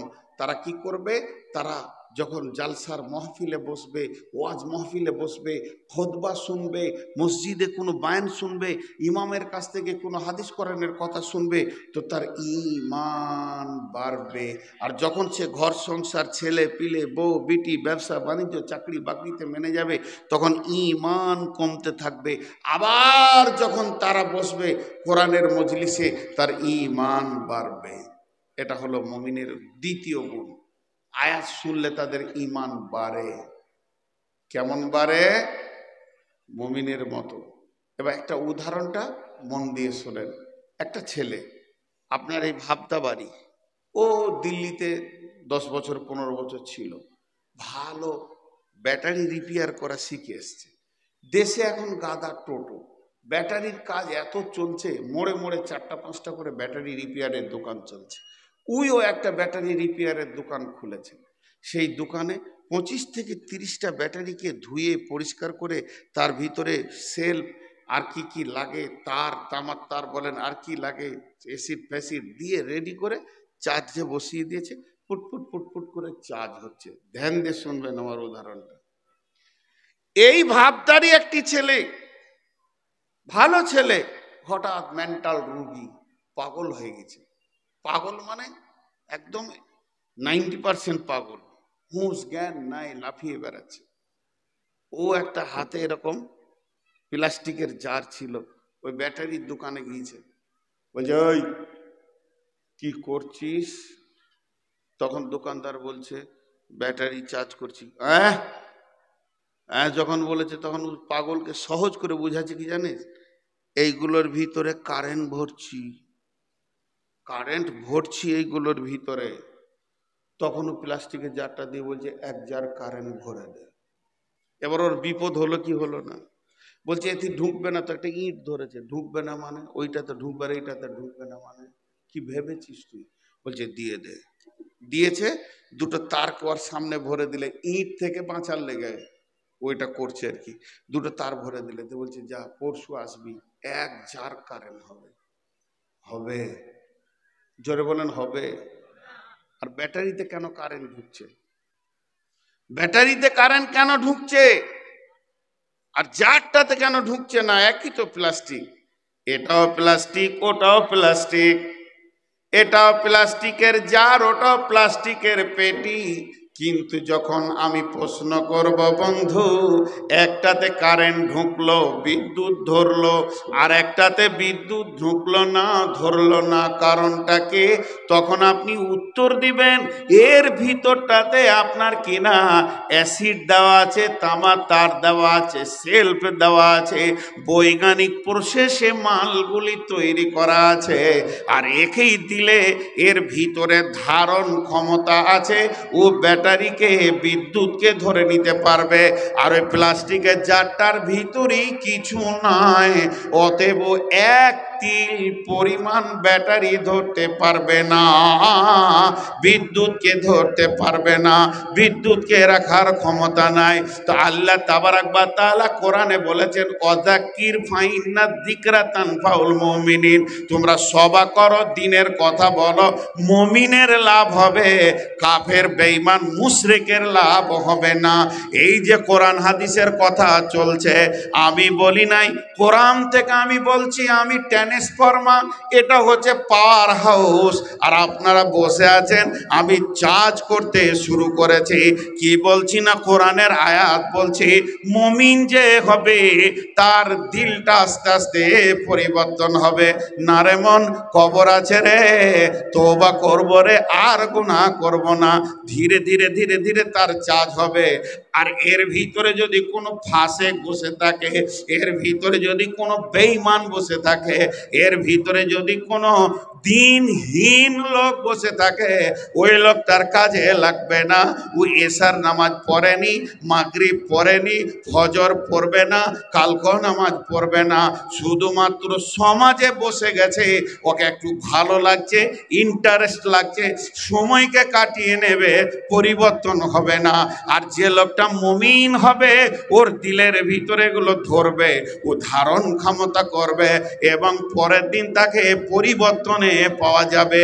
এর জন্য আমার আল্লাহ বলেছেন, মুমিনের দ্বিতীয় নম্বর গুণ হচ্ছে, ওয়াইদা তুলিয়াত আলাইহিম আয়াতুহু যাদাতুহুম ঈমানা, ওর কাছে যখন কোরআনের আয়াত তেলাওয়াত করা হবে, তখন ওর ঈমান বাড়তে থাকবে।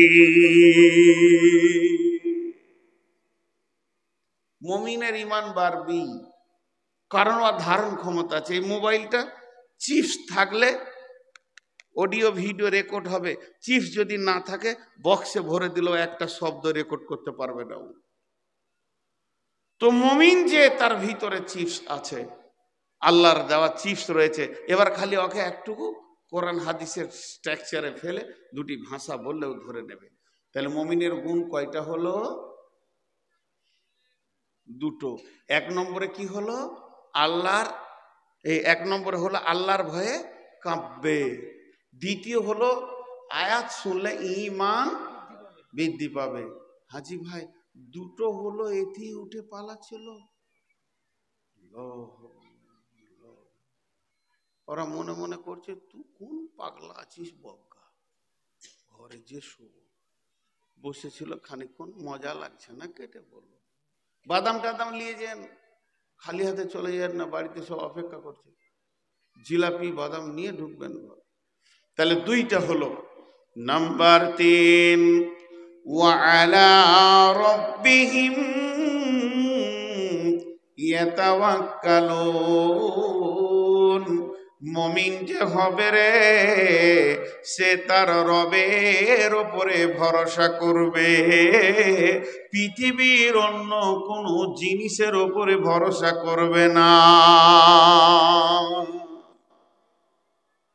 মুমিন যে হবে, সে কার উপরে ভরসা করবে? আল্লাহর উপরে ভরসা করবে। একবার জজবার শুরু করেন। জি উঠছে লোক, এটা বাদ দেন, আপনারা যে কটাই আছেন ধ্যানের সঙ্গে বলেন, জি মুমিন যে হবে তার কার উপরে ভরসা করবে? লম্বা ঘটনা আছে, এখন বলতে গেলে অনেক সময় লাগবে, ছোট্ট একটা কথা বলছি। আল্লাহ রসুল যেদিন সফর করেন, মক্কা থেকে মদিনা চলে যান, হিজরত করেন, প্রথম কোন সাহাবীকে ডেকেছিলেন? আবু বকর? জি না, হযরত আলীকে। প্রথম কাকে ডেকেছিলেন? হযরত আলীকে। আবু বকরকে রাস্তায় বের হয়ে গিয়ে ডেকেছিলেন, আর ঘরে ডেকেছিলেন হযরত আলীকে। আলীকে ডাকার পর বললেন, আলী রে,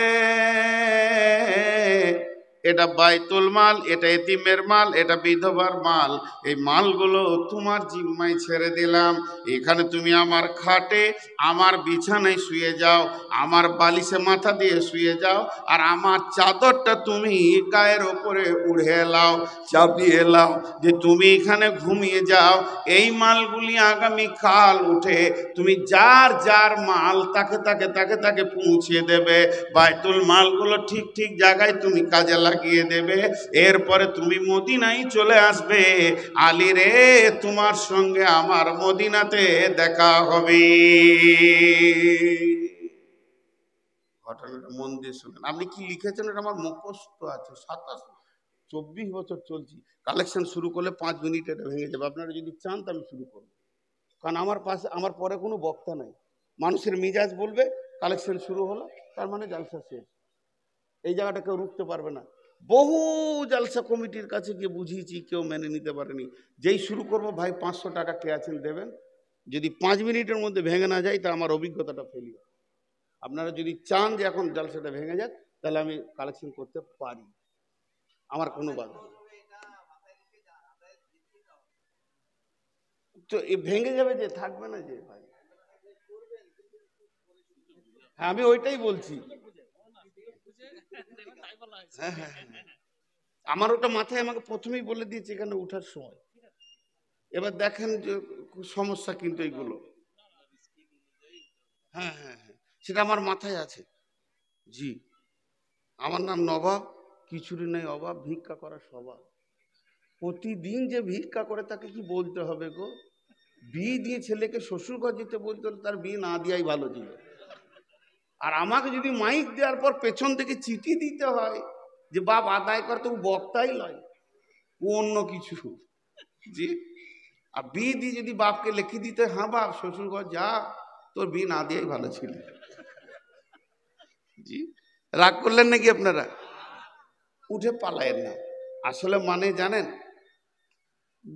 2-5 সেকেন্ড একটা কথা বলে নি। এই যে জালসাটা, এই ইন্তেজাম করতে গিয়ে যাদের পেছনে কষ্ট হয়েছে তারা জানে যেটা কত কষ্ট। এই ইন্তেজাম করতে গিয়ে আপনারা যদি কিছু না দিয়ে চলেই যান, তাহলে তাদের মনে কতটা কষ্ট হয়। এনাদের বলাটাও অন্যায় নয়। মানুষ এখন থেকে উঠতে শুরু করেছে। শেষকালে আমার বায়ান যখন শেষ, তখন আপনি আর আমি, আমি আর আপনি, তাহলে অবস্থাটা কি দাঁড়াবে মাদ্রাসার বলেন? কথাটা বুঝতে পেরেছেন তো? মমিনের ক নম্বর গুণ বলছি এটা? 3 নম্বর, আল্লাহর উপরে সে তাওয়াক্কুল করবে। উঠিয়েন না, আল্লাহর রাস্তে হাত পা ধরে বলছি। খুব তাড়াতাড়ি ছেড়ে দিব তাও ভালো, কিন্তু আপনারা উঠিয়েন না। শীত আছে, আমিও তো শীতে আছি। আমি তো বাড়ি যাব, এখান থেকে 150 কিলোমিটার আমার বাড়ি, আমি তো বাড়ি যাব ইনশাআল্লাহ। তো ওয়ালা রব্বিহিম ইয়াতাওয়াক্কালুন, হযরত আলীকে সমস্ত কিছু বুঝিয়ে দিয়ে আল্লাহর নবী আবু বকরকে নিয়ে মদিনায় চলে গেলেন। এবার মদিনাতে সমস্ত সাহাবীরা অপেক্ষা করছে, আলী কখন আসবে, আলীকে জিজ্ঞেস করব। রসুল মক্কা থেকে মদিনা যখন চলে এসেছিলেন, তখন ওখানকার অবস্থা কেমন ছিল। আজি জালসায় যদি এখন একটা ঝগড়া শুরু হয়ে যায়, বিরাট মার ধর লাফালাফি শুরু হয়ে গেল, কমিটির লোক দেখছে এটার বাইরের মেহমান, আমাকে ঘেরে নিয়ে যে গাড়িতে দিয়ে দিল, সুরুক করে আমি বেরিয়ে চলে গেলাম। যা ঘটবে ঘটবে। সভাপতি বলছে আমি দেখে নেবো, আপনি বাড়ি যান। কিন্তু যাওয়ার সময় দেখে গেলাম এই ভাই এখানে আছে। তা এই রাস্তায় কি কি বাকি ঘটনা ঘটলো ইনি জানবেন, আমি কি জানবো? যে চলে গেছো জানবে? জানবে না। তাহলে ওনাকে আমি কালকে ফোন করে জিজ্ঞেস করব বাকি ঘটনা কি। তাহলে আল্লাহ রসুল তো বেরিয়ে চলে গেলেন আবু বকরকে নিয়ে, কিন্তু বিছানায় থাকলো কে? তাহলে রাতের ঘটনা বেশি কে জানবে? মদিনায় যখন হযরত আলী গিয়ে পৌঁছালেন, তখন মদিনার সাহাবীরা ঘেরে বসছে, বলছে আলী সেই রাতের কথাটা একটু বলো তো, যে রাত্রিতে রাসূলুল্লাহ সাল্লাল্লাহু আলাইহি সাল্লাম তোমাকে বিছানায় রেখে চলে এসেছিল। হযরত আলী বলছে আমি ঘুমিয়ে গেছিলাম। আপনাদের বিশ্বাস হচ্ছে?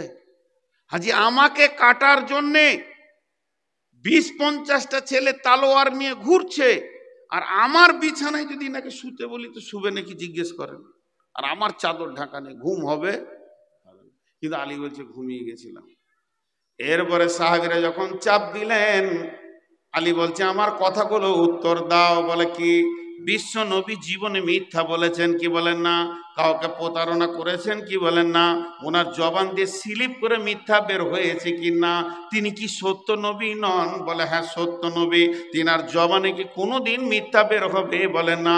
তো নবীজি আমাকে বলেন, আলী রে তুমি শুয়ে যাও। এবং সেই সাথে সাথে বললেন, এই মালগুলো এতিমের মাল, বিধবার মাল, এই মালটা বাইতুলের মাল, এটা আমানতের মাল, মালগুলো ঠিক ঠিক জায়গায় তুমি পৌঁছিয়ে দিও সকালে উঠে। তার মানে আমি বুঝতে পারলাম নবীজির মুখ থেকে বের হয়েছে, আলী রে তুমি সকালে উঠে মাল বিলি করবে। তো আমার ঈমান বেড়ে গেল, আল্লাহর উপরে তাওয়াক্কুল বেড়ে গেল, আমাকে সকাল পর্যন্ত কেউ মারতে পারবে না। এরপরে নবীজি বলেন, আলী রে তুমি মদিনায় চলে আসবে, তোমার সঙ্গে আমার দেখা হবে। তখন আমি আরো বুঝে নিলাম, যতদিন আমি মদিনায় না যেছি, আমার আল্লাহ তার নবীর সম্মানে আমার জন্য আজরাইল পাঠাবেন না। এর জন্য আমি আল্লাহর উপরে তাওয়াক্কুল করে, ভরসা করে, রসুলের ভাষার উপরে ঈমান রেখে নিশ্চিন্তে ঘুমিয়ে গেলাম। আল্লাহ তাবারাক ওয়া তাআলা বলছেন, মুমিনের 3 নম্বর গুণ হবে, সে আল্লাহর উপরে ভরসা করে জীবন কাটাবে। কয়টা গুণ হলো? 1 নম্বর আল্লাহর ভয়ে দিল কাঁপবে, 2 নম্বর আল্লাহর আয়াত শুনলে ঈমান বাড়বে, 3 নম্বর আল্লাহর উপরে তাওয়াক্কুল করে জীবন কাটাবে। 4 নম্বর আল্লাযীনা ইউকিমুনাস সালাতা। মুমিনের 4 নম্বর গুণ হবে, মুমিন কোনোদিন বেনামাজি হবে না। সে সালাত আদায় করবে, জীবনেও জ্ঞানবশত সালাত ছাড়বে না। এক কথা এটাকে বলে শেষ করে দিচ্ছি, বেনামাজি মুমিন হতে পারে না। মুমিন কোনোদিন বেনামাজি হতে পারে না। বেনামাজি মুমিন হতে পারে না। মুমিন কোনোদিন বেনামাজি হতে পারে না। মুমিনের দ্বারা বড় বড় ছোট বড় গুনাহ হয়ে যেতে পারে, নামাজ ছাড়ার মতো গুনাহ সে করবে না। বেঈমানদের দ্বারা বড় বড় নেকির কাজ হয়ে যেতে পারে, মসজিদ মাসায় 10-20 লাখ টাকা দিয়ে দিতে পারে, নামাজ পড়ার মতো সেই ইমানদারি কাজ করতে পারবে না। অতএব একটা মুমিন আর একটা ইমানদার, একটা বেঈমানের পার্থক্য হলো সালাত। আল্লাহ রাসূল বলেছেন, মান তারাকা সালাতা মাকতুবাতান মুতাআম্মিদান ফাকাত বারিয়াত মিনহু জিম্মাতুল্লাহ। মাঝরে খবরদার, ইচ্ছা করে 1 ওয়াক্ত জ্ঞানবশত নামাজ ছেড়ে দিও না। কেউ যদি 1 ওয়াক্ত ইচ্ছা করে জ্ঞানবশত নামাজ ছেড়ে দেয়, আল্লাহর সাথে তার সম্পর্ক কেটে যায়। তাহলে কি বললাম? মুমিন নামাজ আদায় করনেওয়ালা হয়ে যাবে। একটা কথা বলিনি, খুব শর্ট করতে চাইছি, মানুষ উঠছে এর জন্য।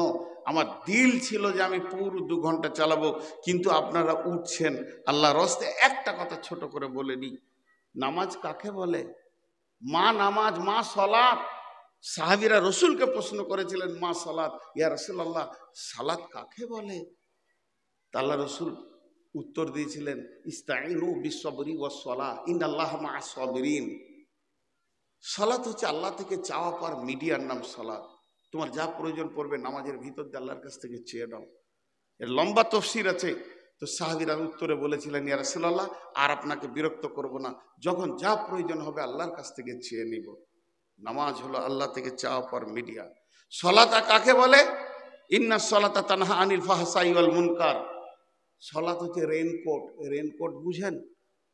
এই যে বর্ষার সময় পরে গো, যে মোটরসাইকেল চালাই, প্লাস্টিকের জামা কাপড়, এটা কেন? যে মুষলধারা বৃষ্টি হবে, ওর গায়ে পানি লাগবে না, এর জন্য রেইনকোট পরে। যে সালাত পরে নেবে, পৃথিবীতে মুষলধারা গুনাহ চলবে, তার গায়ে গুনাহ লাগতে পারে না, সে গুনাহগার হতে পারে না। তো সালাতের অনেক ডেফিনিশন আছে। এক কথাই বলে দিচ্ছি, মুমিন কোনোদিন বেনামাজি হতে পারে না, আর বেনামাজি কোনোদিন মুমিন হতে পারে না। তাহলে মুমিনের 4টা গুণ বলা হয়ে গেল। মুমিনের 5 নম্বর গুণ হচ্ছে ওমিম্মা রাযাকনাহুম ইউনফিকুন। ওমিম্মা রাযাকনাহুম ইউনফিকুন। মুমিনের 5 নম্বর গুণ হচ্ছে সে তার কষ্ট ক্লেশ দিয়ে ঘাম ফেলানো ইনকাম থেকে জমা করা টাকা পয়সা সম্পদ থেকে আল্লাহর রাস্তায় দান করবে। মুমিন কোনোদিন বখিল হতে পারে না, আর বখিল কোনোদিন মুমিন হতে পারে না। আল্লাহ তাবারাক ওয়া তাআলা বলছেন, আল্লাযীনা ইউমিনুনা বিল গায়বি ওয়া ইউকিমুনাস সালাতা ওয়া মিম্মা রাযাকনাহুম ইউনফিকুন। একটা চষা ভুঁই, আমরা সব লোকগুলো দাঁড়িয়ে আছি ওই আলটার উপরে। একজন বলছে ছোলা আছে, একজন বলছে সরিষা আছে, জমিটা যেভাবে চষেছে সরিষা আছে। আর একজন বলছে না জব, একজন বলছে না না না গম। 25 জনা 25 রকম মত করছি, কিন্তু যখন দুটো পাতা বেরিয়ে যাবে একটা মত হয়ে যাবে কি হয়ে যাবে না? আর হ্যাঁ না বলেন, একটা মত হয়ে যাবে। তো আপনি আমি মুমিন কিনা বহুত সন্দেহ আছে। আল্লাহ বলছে যখন কারোর দ্বারা দুটো কাজ দেখতে পাবে ওকে ইমানের সাক্ষী দিতে পারো। মুমিন 1 নম্বর কি করবে? সলাতের কাতারে পাওয়া যাবে। সৌদির কোন লোক জামাতে এসছে কেরলে, খুব পরিচিতি হয়ে গেছে। কেরলের লোককে বলেছে মদিনা গেলে আমার ঘরে দেখা করি। ও গেছে মদিনা উমরা করতে, তোর ভিজিটিং কার্ড নিয়ে দোকানে গেছে, তো বলছে মাকান মে হ্যাঁ। একজন হিন্দি ভাষী কাজ করে, তোর ঘরে গিয়েছে, গেটম্যান বলছে দোকান মে হ্যাঁ। দোকান মাকান, মাকান দোকান, দোকান। বিচারা মরুভূমির জায়গায় ঘুরে ক্লান্ত হয়ে গিয়ে মসজিদ নববীতে জোহরে আজান হচ্ছে, এসে হাঁপ ছেড়ে দেয় আল্লাহু আকবার, সুন্নত নামাজ পড়ছে। তো দেখছি যাকে খুঁজছিল আবার সামনে কাতারি পেয়ে গেছে। তো ওকে এবার দেখা সাক্ষাৎ হলো, নামাজ হলো, চলেন হোটেলে যায় খায়, মেহমানদারি যেমন মদিনাওয়ালারা মেহমানদারি এমন করে আপনার দেখে অবাক হবেন। নিজে খাওয়াবে, তখনই জোরে শ্বাস ছেড়ে বলছে ভাই 1-1.5 ঘন্টা খালি দোকান মাকান মাকান দোকান। তো বলছে কেন? বলে আপনাকে খুঁজছিলাম। তো মদিনার লোকটা বলছে এটা আপনার ভুল ধারণা, এটা আপনার প্রসেসিংটা ভুল হয়ে গেছে। যখন কোনো গ্রামে, কোনো বস্তিতে, কোনো শহরে কোনো মুমিন মানুষকে তল্লাশ করতে যাবেন, খুঁজতে যাবেন, তার মাকানেও যেতে হবে না, দোকানেও যেতে হবে না। শুধু একটা কাজ করবেন, আজানের টাইমে মসজিদের গেটে দাঁড়িয়ে থাকবেন। মুমিন যেখানেই থাক না কেন আজান হলে মসজিদে ঢুকবে। মুমিনকে ধরা সোজা রাস্তা, তাকে নামাজের কাতারে পাওয়া যাবে। সমস্ত কাজগুলোকে ছেড়ে দিয়েছে আগে আল্লাহর কাছে উপর হয়ে পড়বে। মুমিনকে এই জায়গাতে পাওয়া যাবে, আর রাস্তাঘাটে হেঁটে কোনো লাভ হবে না। জি, নাম রেখেছে মুসাল্লি, 1 ওয়াক্ত নামাজ পড়ে না। আতর আলী, গায়ে খুব গন্ধ, 2 চোখে দেখতে পাই না, নজর আলী। আমাদের সেই তাই মুসলমান 1 ওয়াক্ত নামাজ পড়ে না। যদি ওকে বলে দি তুই মুসলমান লস, তার চোপা ভেঙে ফেলে দিবে। আর মুমিনের 2 নম্বর গুণ হলো যেখানে ইসলামকে বাঁচানোর ব্যবস্থা চলবে, জালসা চলবে, জুলুস চলবে, মসজিদ চলবে, মাদ্রাসা চলবে, ওয়াজ মাহফিল চলবে, ঈদগাহ হবে, গোরস্থান হবে, এক কথায় ইসলামকে বাঁচানোর যেখানে চিন্তা ভাবনা চলবে, মুমিন পকেটে রাখতে পারে না, ওখানেই সে শরীক হবে। মুমিনের এমন একটা গুণ থাকবে, তার মালকে আল্লাহর রাস্তায় জমা করার জন্য ব্যস্ত হয়ে যাবে। তখন তুমি জেনে নাও যে লোকটা মুমিন। মুমিনের কয়টা গুণ বলা হলো? 1 নম্বর আল্লাহর ভয়ে দিল কাঁপবে, 2 নম্বরে আয়াত শুনলে ঈমান বাড়বে, 3 নম্বরে আল্লাহর উপরে তাওয়াক্কুল করে জীবন কাটাবে, 4 নম্বরে কোনোদিন জ্ঞানবশত 1 ওয়াক্ত নামাজ ছাড়বে না, আর 5 নম্বরে হলো যেখানেই মালের প্রতিযোগিতা করবে তো ওর হাতটা পাওয়া যাবে। কয়টা হলো? 5টা। এবার কি হবে? আল্লাহ সার্টিফিকেট দেবেন, উলাইকা হুমুল মুমিনুনা হাক্কা। আমার আল্লাহ বলছেন এরাই হলো প্রকৃত মুমিন। এরাই হলো প্রকৃত মুমিন। এরা কি হলো? প্রকৃত মুমিন। আপনারা মুখ খুলেন একবার, ভালো লাগবে। আল্লাহ বলছেন ভাষাটা, উলাইকা হুমুল মুমিনুনা হাক্কা, এরাই হলো প্রকৃত মুমিন। এই পাঁচটা গুণওয়ালা কি প্রকৃত মুমিন। তাহলে আমাদের ভিতরে পাঁচটা গুণ নিয়ে আসবো তো ইনশাআল্লাহ। তাহলে সার্টিফিকেট পেয়ে গেলাম। এবার প্রাইজ তিনটে বাকি আছে।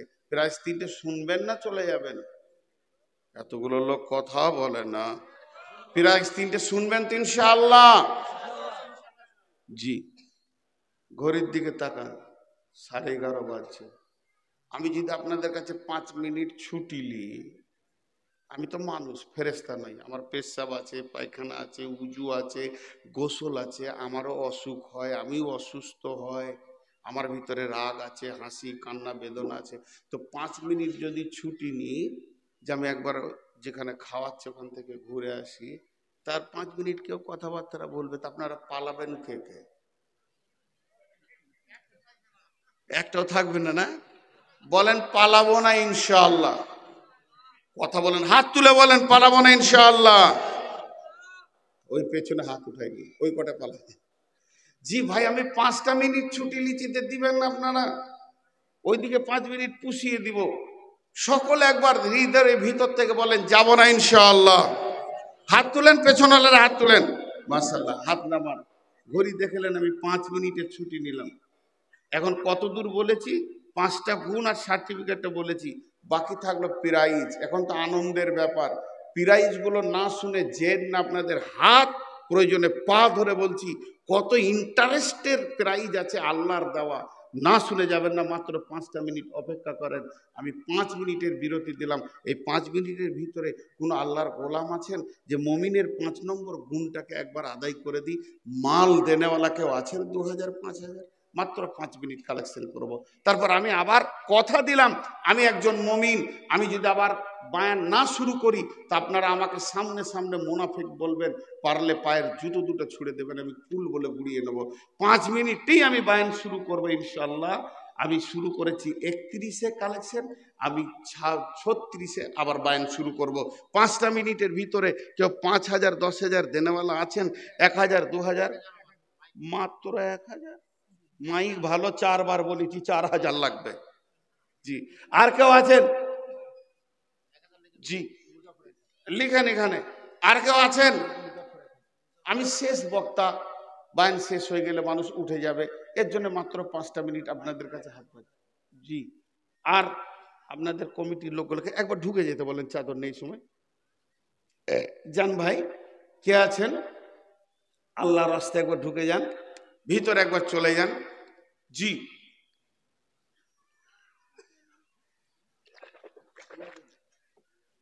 আর মাত্র আমার হাতে 4 মিনিট আছে, উঠবেন না।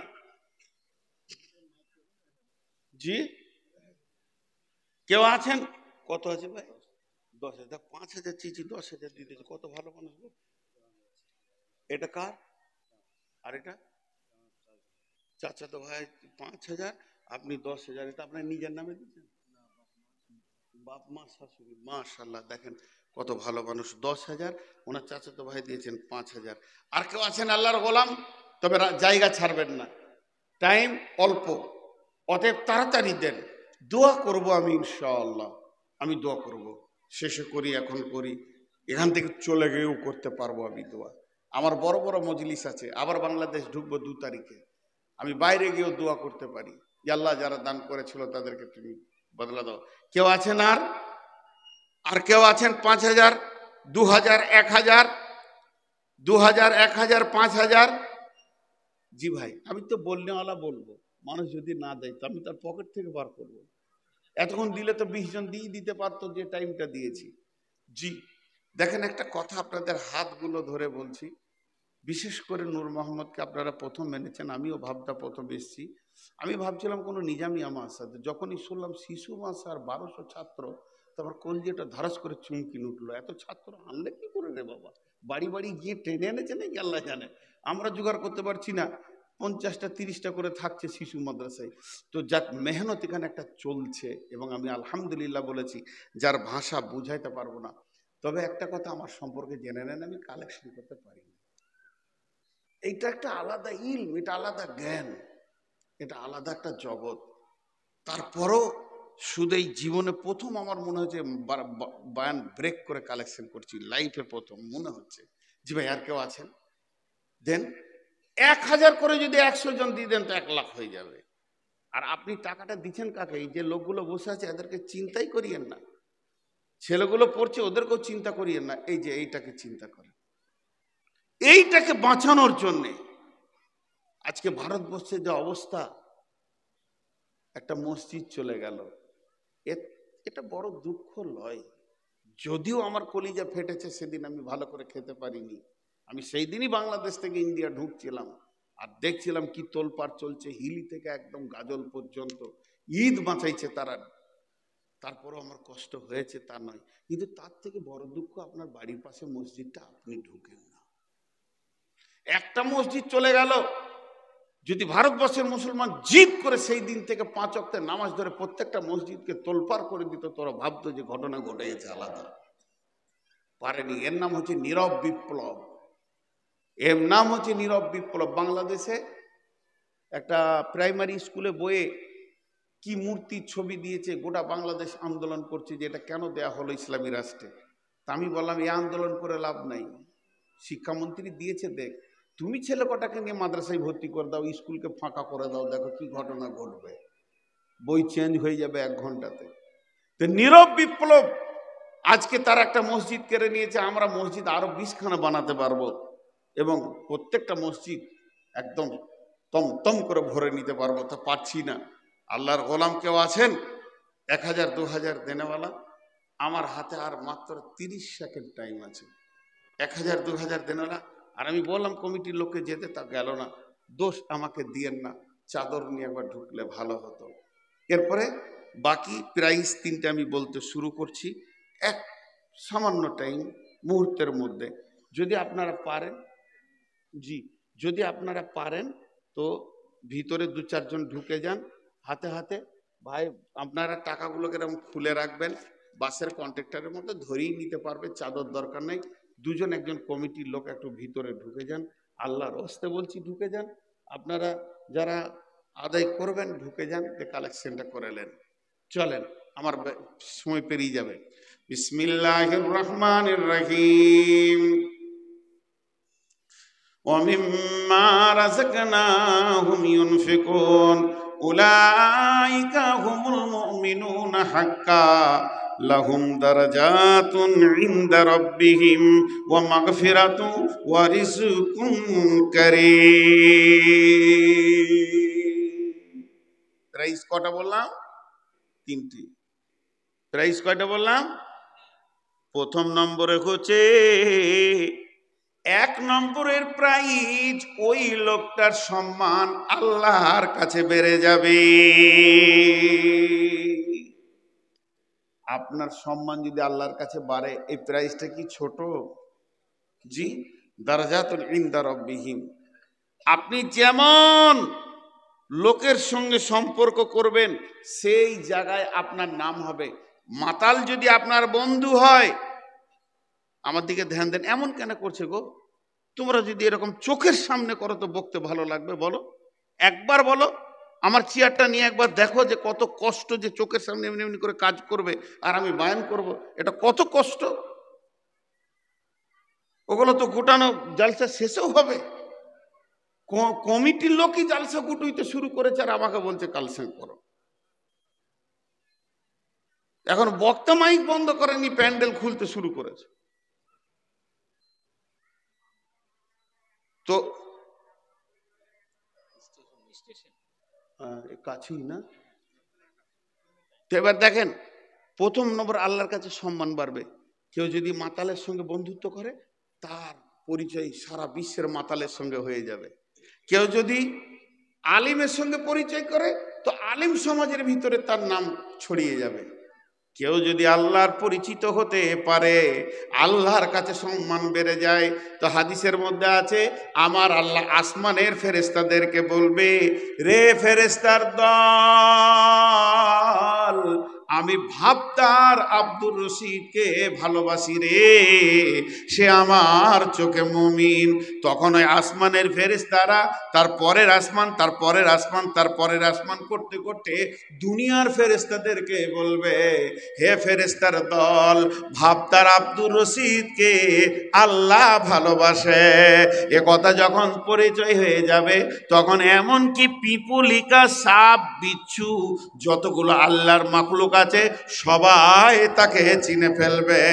রাত্রি 12টায় আপনার কাছে বিছানায় সাপ থাকবে, আপনি ভাববেন আমাকে কামড়ালো না, আমি বেঁচে গেলাম। জি না, আপনি রাস্তায় হাঁটবেন, আপনি চলবেন, ফিরবেন, উঠবেন, বসবেন, রাস্তাঘাটে কোনো প্রাণী আপনাকে আক্রমণ করবে না, তার কারণ আল্লাহ তাকে ভালোবাসে। হযরত ইয়াকুব আলাইহিস সালামকে তার ছেলেরা বলেছিল ইউসুফকে বাঘে খেয়ে নিয়েছে। ইয়াকুব বলেছে, আমি বিশ্বাস করব না পৃথিবীর কোন আল্লাহর প্রিয়কে আল্লাহর আর একটা মাখলুক নষ্ট করবে, এটা হতে পারে না, এটা তোদের চক্রান্ত। অতএব বন্ধুরে, আল্লাহ যখন ভালোবাসবে তার প্রতীক চিহ্ন পৃথিবীতে পাওয়া যাবে। প্লাস্টিকের চেয়ার, এটা কিনতে গেলে 250-300, ভালো মালের হলে 500-600 টাকা দাম। কি মূল্য? 600 টাকা। কিন্তু এটা প্রধান বক্তার চেয়ার। এই চেয়ারে ভাবতার লোক আমাকে বসায়নি, আর শ্রোতারাও বসায়নি, আমার আল্লাহ আমাকে বসিয়েছেন। এই যে সম্মানী অতিথি চেয়ারগুলো, এগুলো কোনো কমিটি দেয়নি এনাদেরকে, আল্লাহ দিয়েছে সম্মান। আপনারা যে জালসার মাহফিলে বসে আছেন, এই টাইমটা কোনো গান বাজনা, নোংরা, তাস, লুডু, দাবাতে বসেননি। এনে এই জায়গায় যে আপনাদেরকে আল্লাহ বসিয়েছেন, কোরআন হাদিসের কথা শোনা, এটা আল্লাহর নগদ দেওয়া একটা প্রাপ্য। এগুলোই হচ্ছে সম্মান। এগুলো কে দেন? জোরে বলেন, কে দেন? এটা হলো 1 নম্বর প্রাইজ। 2 নম্বর প্রাইজ হচ্ছে ওয়া মাগফিরাতুন। এটা কত বড় প্রাইজ বন্ধুরে! ওয়া মাগফিরাতুন। মুমিনের যে গুনাহ থাকবে না তা নয়, মুমিনের গুনাহ পার্সেন্টেজ কম থাকবে। মুমিনের যে গুনাহ থাকবে না তা নয়, মুমিনের গুনার পার্সেন্টেজটা কম থাকবে। তো আমার আল্লাহ বলছেন, মুমিন গুনাহ করবে, মাফ করার দায়িত্ব আমি আল্লাহ নিব। হাজি, এখানে যে কটাই শ্রোতা আছেন, একবার মুখ খুলেন তো। যদি আমি বলি যে আপনারা গুনাহ করেন, চিন্তা নাই, দায়িত্ব আমার আছে, ভরসা আছে, ভরসা আছে। পীর সাহেবরা যেমন বলেছে আর কি, যে কোনো টেনশন নেই, আমি আছি, তোমরা খালি আমার খিদমত করো, ভরসা আছে। ফেরেশতা তো বললো ভরসা আছে। কিন্তু যদি আল্লাহ বলে, আল্লাহ বলছে, মুমিন রে, 1 নম্বর প্রাইজ তোর সম্মান বাড়াবো, 2 নম্বর প্রাইজ তোর গুনাহকে মাফ করে দেব। একজন বড় আলিম, আল্লাহওয়ালা আলিম, আবার তিনি হজ করেছেন, পৃথিবীর কোনো আমলকে তিনি ছেড়ে যাননি, পরেশগার দিনদার, ফজরের সালাত আদায় করবে, তাহাজ্জুদের নামাজ পড়বে বলে উঠেছে, আর 2টা পা স্লিপ করে পড়ে গেছে, মাজার হাড়খানা ভেঙে গেছে, 86 বছর বয়স, কোনো ডাক্তার বলছে না যেটা জয়েন্ট নেবে, ওষুধ খান, ব্যথা কমবে, আর উনি দাঁড়াতে পারছেন না, মেরুদণ্ড হাড় ফেটে গেছে, ভেঙে গেছে, বিছানায় পড়ে আছে। গাঁওয়ালা, এলাকাওয়ালা, বস্তিওয়ালা বলবে নিশ্চয়ই লোকটা বেঈমান ছিল, এত কষ্ট পেয়েছে। জি না, এটা না মোবাইল, আমি রাত্রি ভোর 5টায় উঠবো, এই জায়গায় আমি অ্যালার্ম মেরে দিব, ঠিক কটকট কটকট করে চলবে, আর সেকেন্ড হতে হতে যখনই টাইম হয়ে যাবে অ্যালার্ম বাজতে শুরু করে দেবে। তো আমার আল্লাহ জানে এই আলিমটাকে আমি কবে পৃথিবী থেকে নিব, আর কতগুলি গুনাহ ওর ছোটখাটো আছে, আর কোন তারিখে ওর হাতটা ফাটালে বিছানায় পড়ে পড়ে কাঁদবে। মরার আগে যে কোনো হালে ওর গুনাহকে আমি মাফ করে দিব।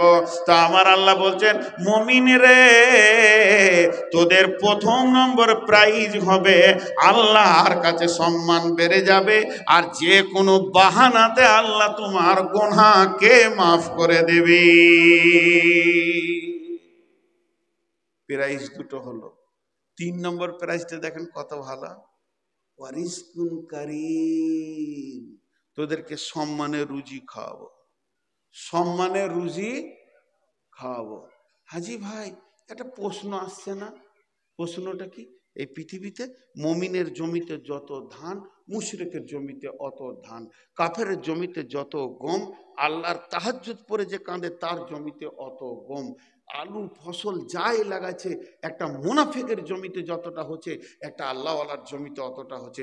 মাছ মাংস দুধ খেলে শরীরে যে পুষ্টি হয় একটা মমিন পরেজগার দিনদার আলিমের, একই পুষ্টি হচ্ছে একটা বেঈমান মাতাল চোর লম্পটের। তাহলে তা আল্লাহ সবই রুজি সমান খাওয়াচ্ছে। তো বলছি রিজকুন কারিম খাওয়াবো মমিনকে, এটা আবার কোন জিনিস? জি, এটা কোন জিনিস? রিজকুন কারিমটা কি? ছোট্ট একটি উদাহরণ দিব, একটু মন দিয়ে শুনবেন উদাহরণটা রিজকুন কারিমের। যে উদাহরণটার ভিতরে লুকিয়ে আছে, আপনার একটা ছোট দোকান আছে, এখানে আপনি গেছেন বহরমপুর মাল আনতে, মাল নিয়ে এসে যখন আসছেন তো দেখেন 2 কেজি খাসির মাংস নিয়ে যাই, ছেলে পিলে খাবে আনন্দ করে 2 কেজি খাসির মাংস এনেছেন। এনে বিবিকে বলছেন তাড়াতাড়ি রান্না করো। বিবি বলছে ভাত তরকারি সব হয়ে যায়, তাড়াতাড়ি রান্না করো, টিফিনও করিনি। মনে মনে আনন্দ হচ্ছে যে আজকে খাসির মাংস দিয়ে একবার ওভারলোড করব, খুব খাবো আর কি। এটা আপনার আমার মনের আনন্দ। এমন সময় খাসির মাংসটা আপনার বিবি তাড়াতাড়ি করে রান্না করলো, আজান হয়ে গেল, আপনি মসজিদ গেলেন, নামাজ পড়লেন, নামাজ পড়ে বাড়ি এলেন, আগ্নেতে কাঠের আগুন দিয়ে রান্না করছে, মজা বেশি হবে, টকবক করে হাঁড়ি ফুটছে, রান্না হয়ে গেছে। আপনি বারান্দায় বসে আছেন, ভাত তরকারি ডাল টাল নিয়ে, আপনার বিবি একটা এত বড় বাটি আর চামচকে নিয়ে চলে গেল সার্ফ নিয়ে কলের ঘরে ধুয়ে নিয়ে এসে আপনাকে 1 বাটি দেবে। আর এইরকম সময় একটা কুকুর 2 পিস নিয়ে চলে গেল, মাংসতে মুখ ভরে একটা কুকুর 2 পিস নিয়ে চলে গেল। বলেন আপনার মনটা কেমন করবে? কথা বলেন, মনটা কেমন করবে? রাগ লাগবে না? মন খারাপ করবে, রাগও লাগবে। জি, ছুঁড়ে ফেলে দিলেন হাঁড়ি, আর খেলেন না। এই রাগে ওই যা ছিল ভাতটা কে শুয়ে গেলেন। আসরের পর যখনই দোকানটা খুলছেন তো দেখছেন ওই কুকুরটাই আবার সামনে বসে, যাকে দেখতে না পারি তার চলন বেকা, সদাই তার সঙ্গেই দেখা। এরপরে আপনি করলেন কি, দোকানের ভিতরে একটা দামি 225 টাকা দাম ব্রিটানিয়া কোম্পানির কেক বা রুটিকে পেরে ওর লেবেলটা খুলছেন। পেছন থেকে ছেলেটা এসে বলছে আব্বা রুটি নিব। সামনে কুকুর, পেছনে ছেলে। একটা রুটি হাফ করে কুকুরকে দিলেন, একটা ছেলেকে দিলেন। তাহলে ছেলেটা কুকুর না কুকুরটা ছেলে? আপনার দিলেন নিয়ত কি ছিল বলেন? দিলেন নিয়ত ছিল বাবারে তুমি খাও, তোমার জন্য আমি মেহনত করছি, তোমার জন্যই সব কিছু করছে, বাবারে তুমি খাও, তুমি খেলে আমি আনন্দ পাবো। আর যখন কুকুরকে দিচ্ছে তখন মনে মনে নিয়ত করছে আয় খালি একবার রুটিতে মুখ দিয়ে দেখ, 3 একটা জামের বাটামকে রেডি করে রেখেছেন, এমন মার দিব তোর জিন্দেগির খাওয়াকে বুঝিয়ে দিব, 2 কেজি খাসির মাংস নষ্ট করেছিস। অতএব বন্ধুরে, পৃথিবীর বুকে যত মুমিন খায় ওই বাচ্চাটার মতো খায়। আল্লাহ, এরা খেলে আল্লাহ খুশি হন, আল্লাহ দিল ভরে যায়। আর যত বেঈমান খায় ওই কুকুরটার মতো খায়। আল্লাহ খালি অপেক্ষা করে আছে, আয় তোদেরকে কিয়ামতের মাঠে সুদে আসলে বুঝিয়ে দেব। অতএব আমার রব বলছেন ওয়ারিজকুন কারীম, মুমিন রে তোদেরকে সম্মানের রিজিক খাওয়াবো। দেখেন মুমিনের 5টা গুণ। আল্লাহর ভয়ে দিল কাঁপবে, আয়াত শুনলে ঈমান বাড়বে, আর কি করবে? যে আল্লাহর উপরে তাওয়াক্কুল করে চলবে, নামাজ পড়বে, দান করবে। আল্লাহ তো বলছে সে হচ্ছে প্রকৃত মুমিন। 3টে প্রাইজ দেবে, আল্লাহ তার গুনাহ মাফ করবেন, সম্মান বাড়িয়ে দেবেন এবং সম্মানী রুজি খাওয়াবেন। ভাওটা দেবো না শেষ করে দিব? হাওটা 1 মিনিট লাগবে। ওয়া উখরা তুহিব্বুনাহা নাসরুম মিনাল্লাহি ওয়া ফাতুহুন কারীম ওয়া বাশশিরিল মুমিনিন। আমার আল্লাহ বলছে, মুমিনেরে তোদেরকে এমন একটি ফাও দিব রে, তোরা খুশি হয়ে যাবি। সেটা কি? আল্লাহ বলছে, তোরা চাইছিস, আমি চাইছি না, তবে আমি আল্লাহ মদদ করব। বিশ্বের বুকে তোরা দাদাগিরি করবি। আজকে তোরা লাত খেয়েছিস, ওই জায়গায় তোদেরকে আমি দাদাগিরিতে বসিয়ে দেব। ফাওটা হয়ে গেল। একটা হাদিস পড়েছি, কি হলো? যাও যাও যাও, আমাকে বলো, না বলে হুটপাট করে কোনোদিন আসবে না। আর আমি যেখানে বায়ান করব তুমি রেকর্ড করতে আর আসবে না, ঠিক আছে? যাও, এটাও জেনে রাখো। এত সাহস কি করে হয়? একটা জিজ্ঞাসাও করছে না তো। এবার আমি একটা হাদিস পড়েছি, আমার পুরো চলছে 1 ঘন্টা 59 মিনিট, পুরো 10টা 50-এ কথা শুরু করেছি, তারপরও হাদিসটা বলতে আমাকে মাত্র 3 মিনিট লাগবে। সময় দেবেন? বেশ। বিসমিল্লাহির রহমানির রহিম। قال رسول الله صلى الله عليه وسلم الدنيا سجن للمؤمن وجنة للكافر। এই দুনিয়াটা হচ্ছে মুমিনের জন্য জেলখানা, কাফেরদের জন্য জান্নাত। জান্নাতে আনন্দ হবে, হই হুল্লোড় হবে, লাফালাফি হবে, চাপাচাপি হবে। ওইটা কাফের বেঈমানেরা দুনিয়াতে করবে, এর কারণ মরার পরে তাদেরকে নাফসি নাফসি করতে হবে। আর মুমিনের জন্য এটা জেলখানা। জেলখানায় একটা মানুষ কোনোদিন সুখে থাকতে পারে না, টেনশন চিন্তা নিয়ে সে বাস করবে। একটা উদাহরণ দিব, গোটা হাদিসটা শেষ হয়ে যাবে উদাহরণে, 1 মিনিট লাগবে। জেলখানার 5টা আইন শুনেলেন। জেলখানায় স্বাধীন চলা যাবে না, স্বাধীন চলা যাবে না। সাজাপ্রাপ্ত আসামিদের স্বাধীন পোশাক পরা যাবে না। খাওয়ার চিন্তা করতে হবে না।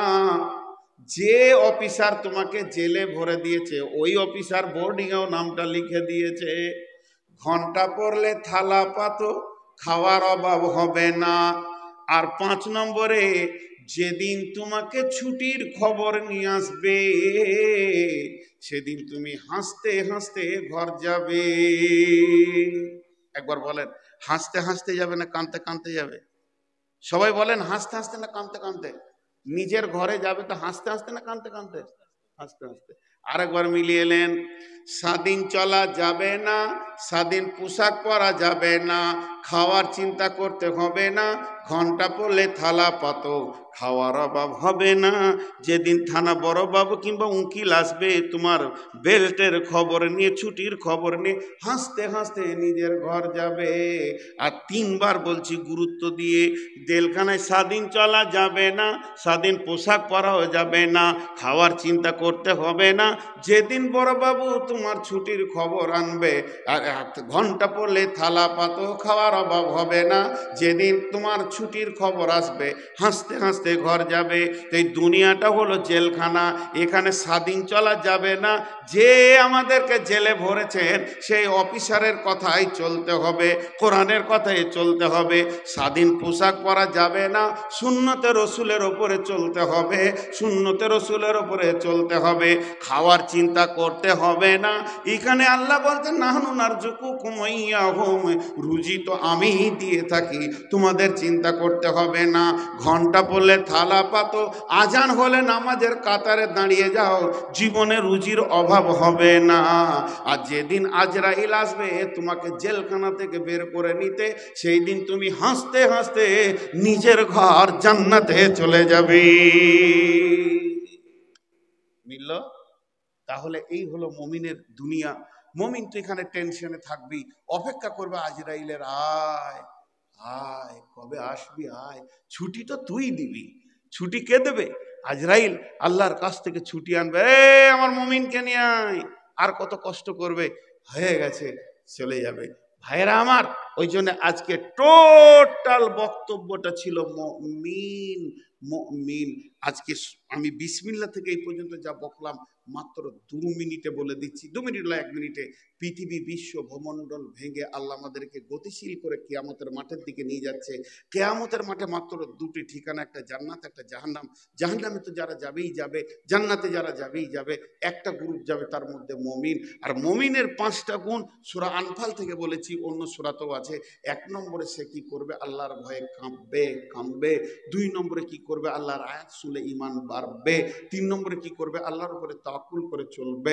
4 নম্বরে সে সালাত আদায় করবে। 5 নম্বরে সে আল্লাহর রাস্তায় দান করবে।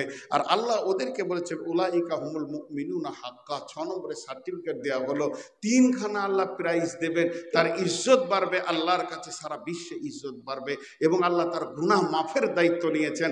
আর 3 নম্বর, আল্লাহ তাবারক ওয়া তাআলা তাকে সম্মানের রুজিক হবেন, আর একটা ফাও দেবেন। সেটা কি?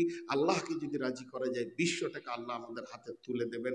আর শেষকালে হাদিসটাতে বললো যে আমরা জেলখানায় আছি, 3টে 4টা 5টা 10টা জিনিস চিন্তা করতে হবে না, খালি কবে আমার ছুটি হচ্ছে জেলখানা থেকে বের হওয়া, এটা চিন্তা করতে হবে।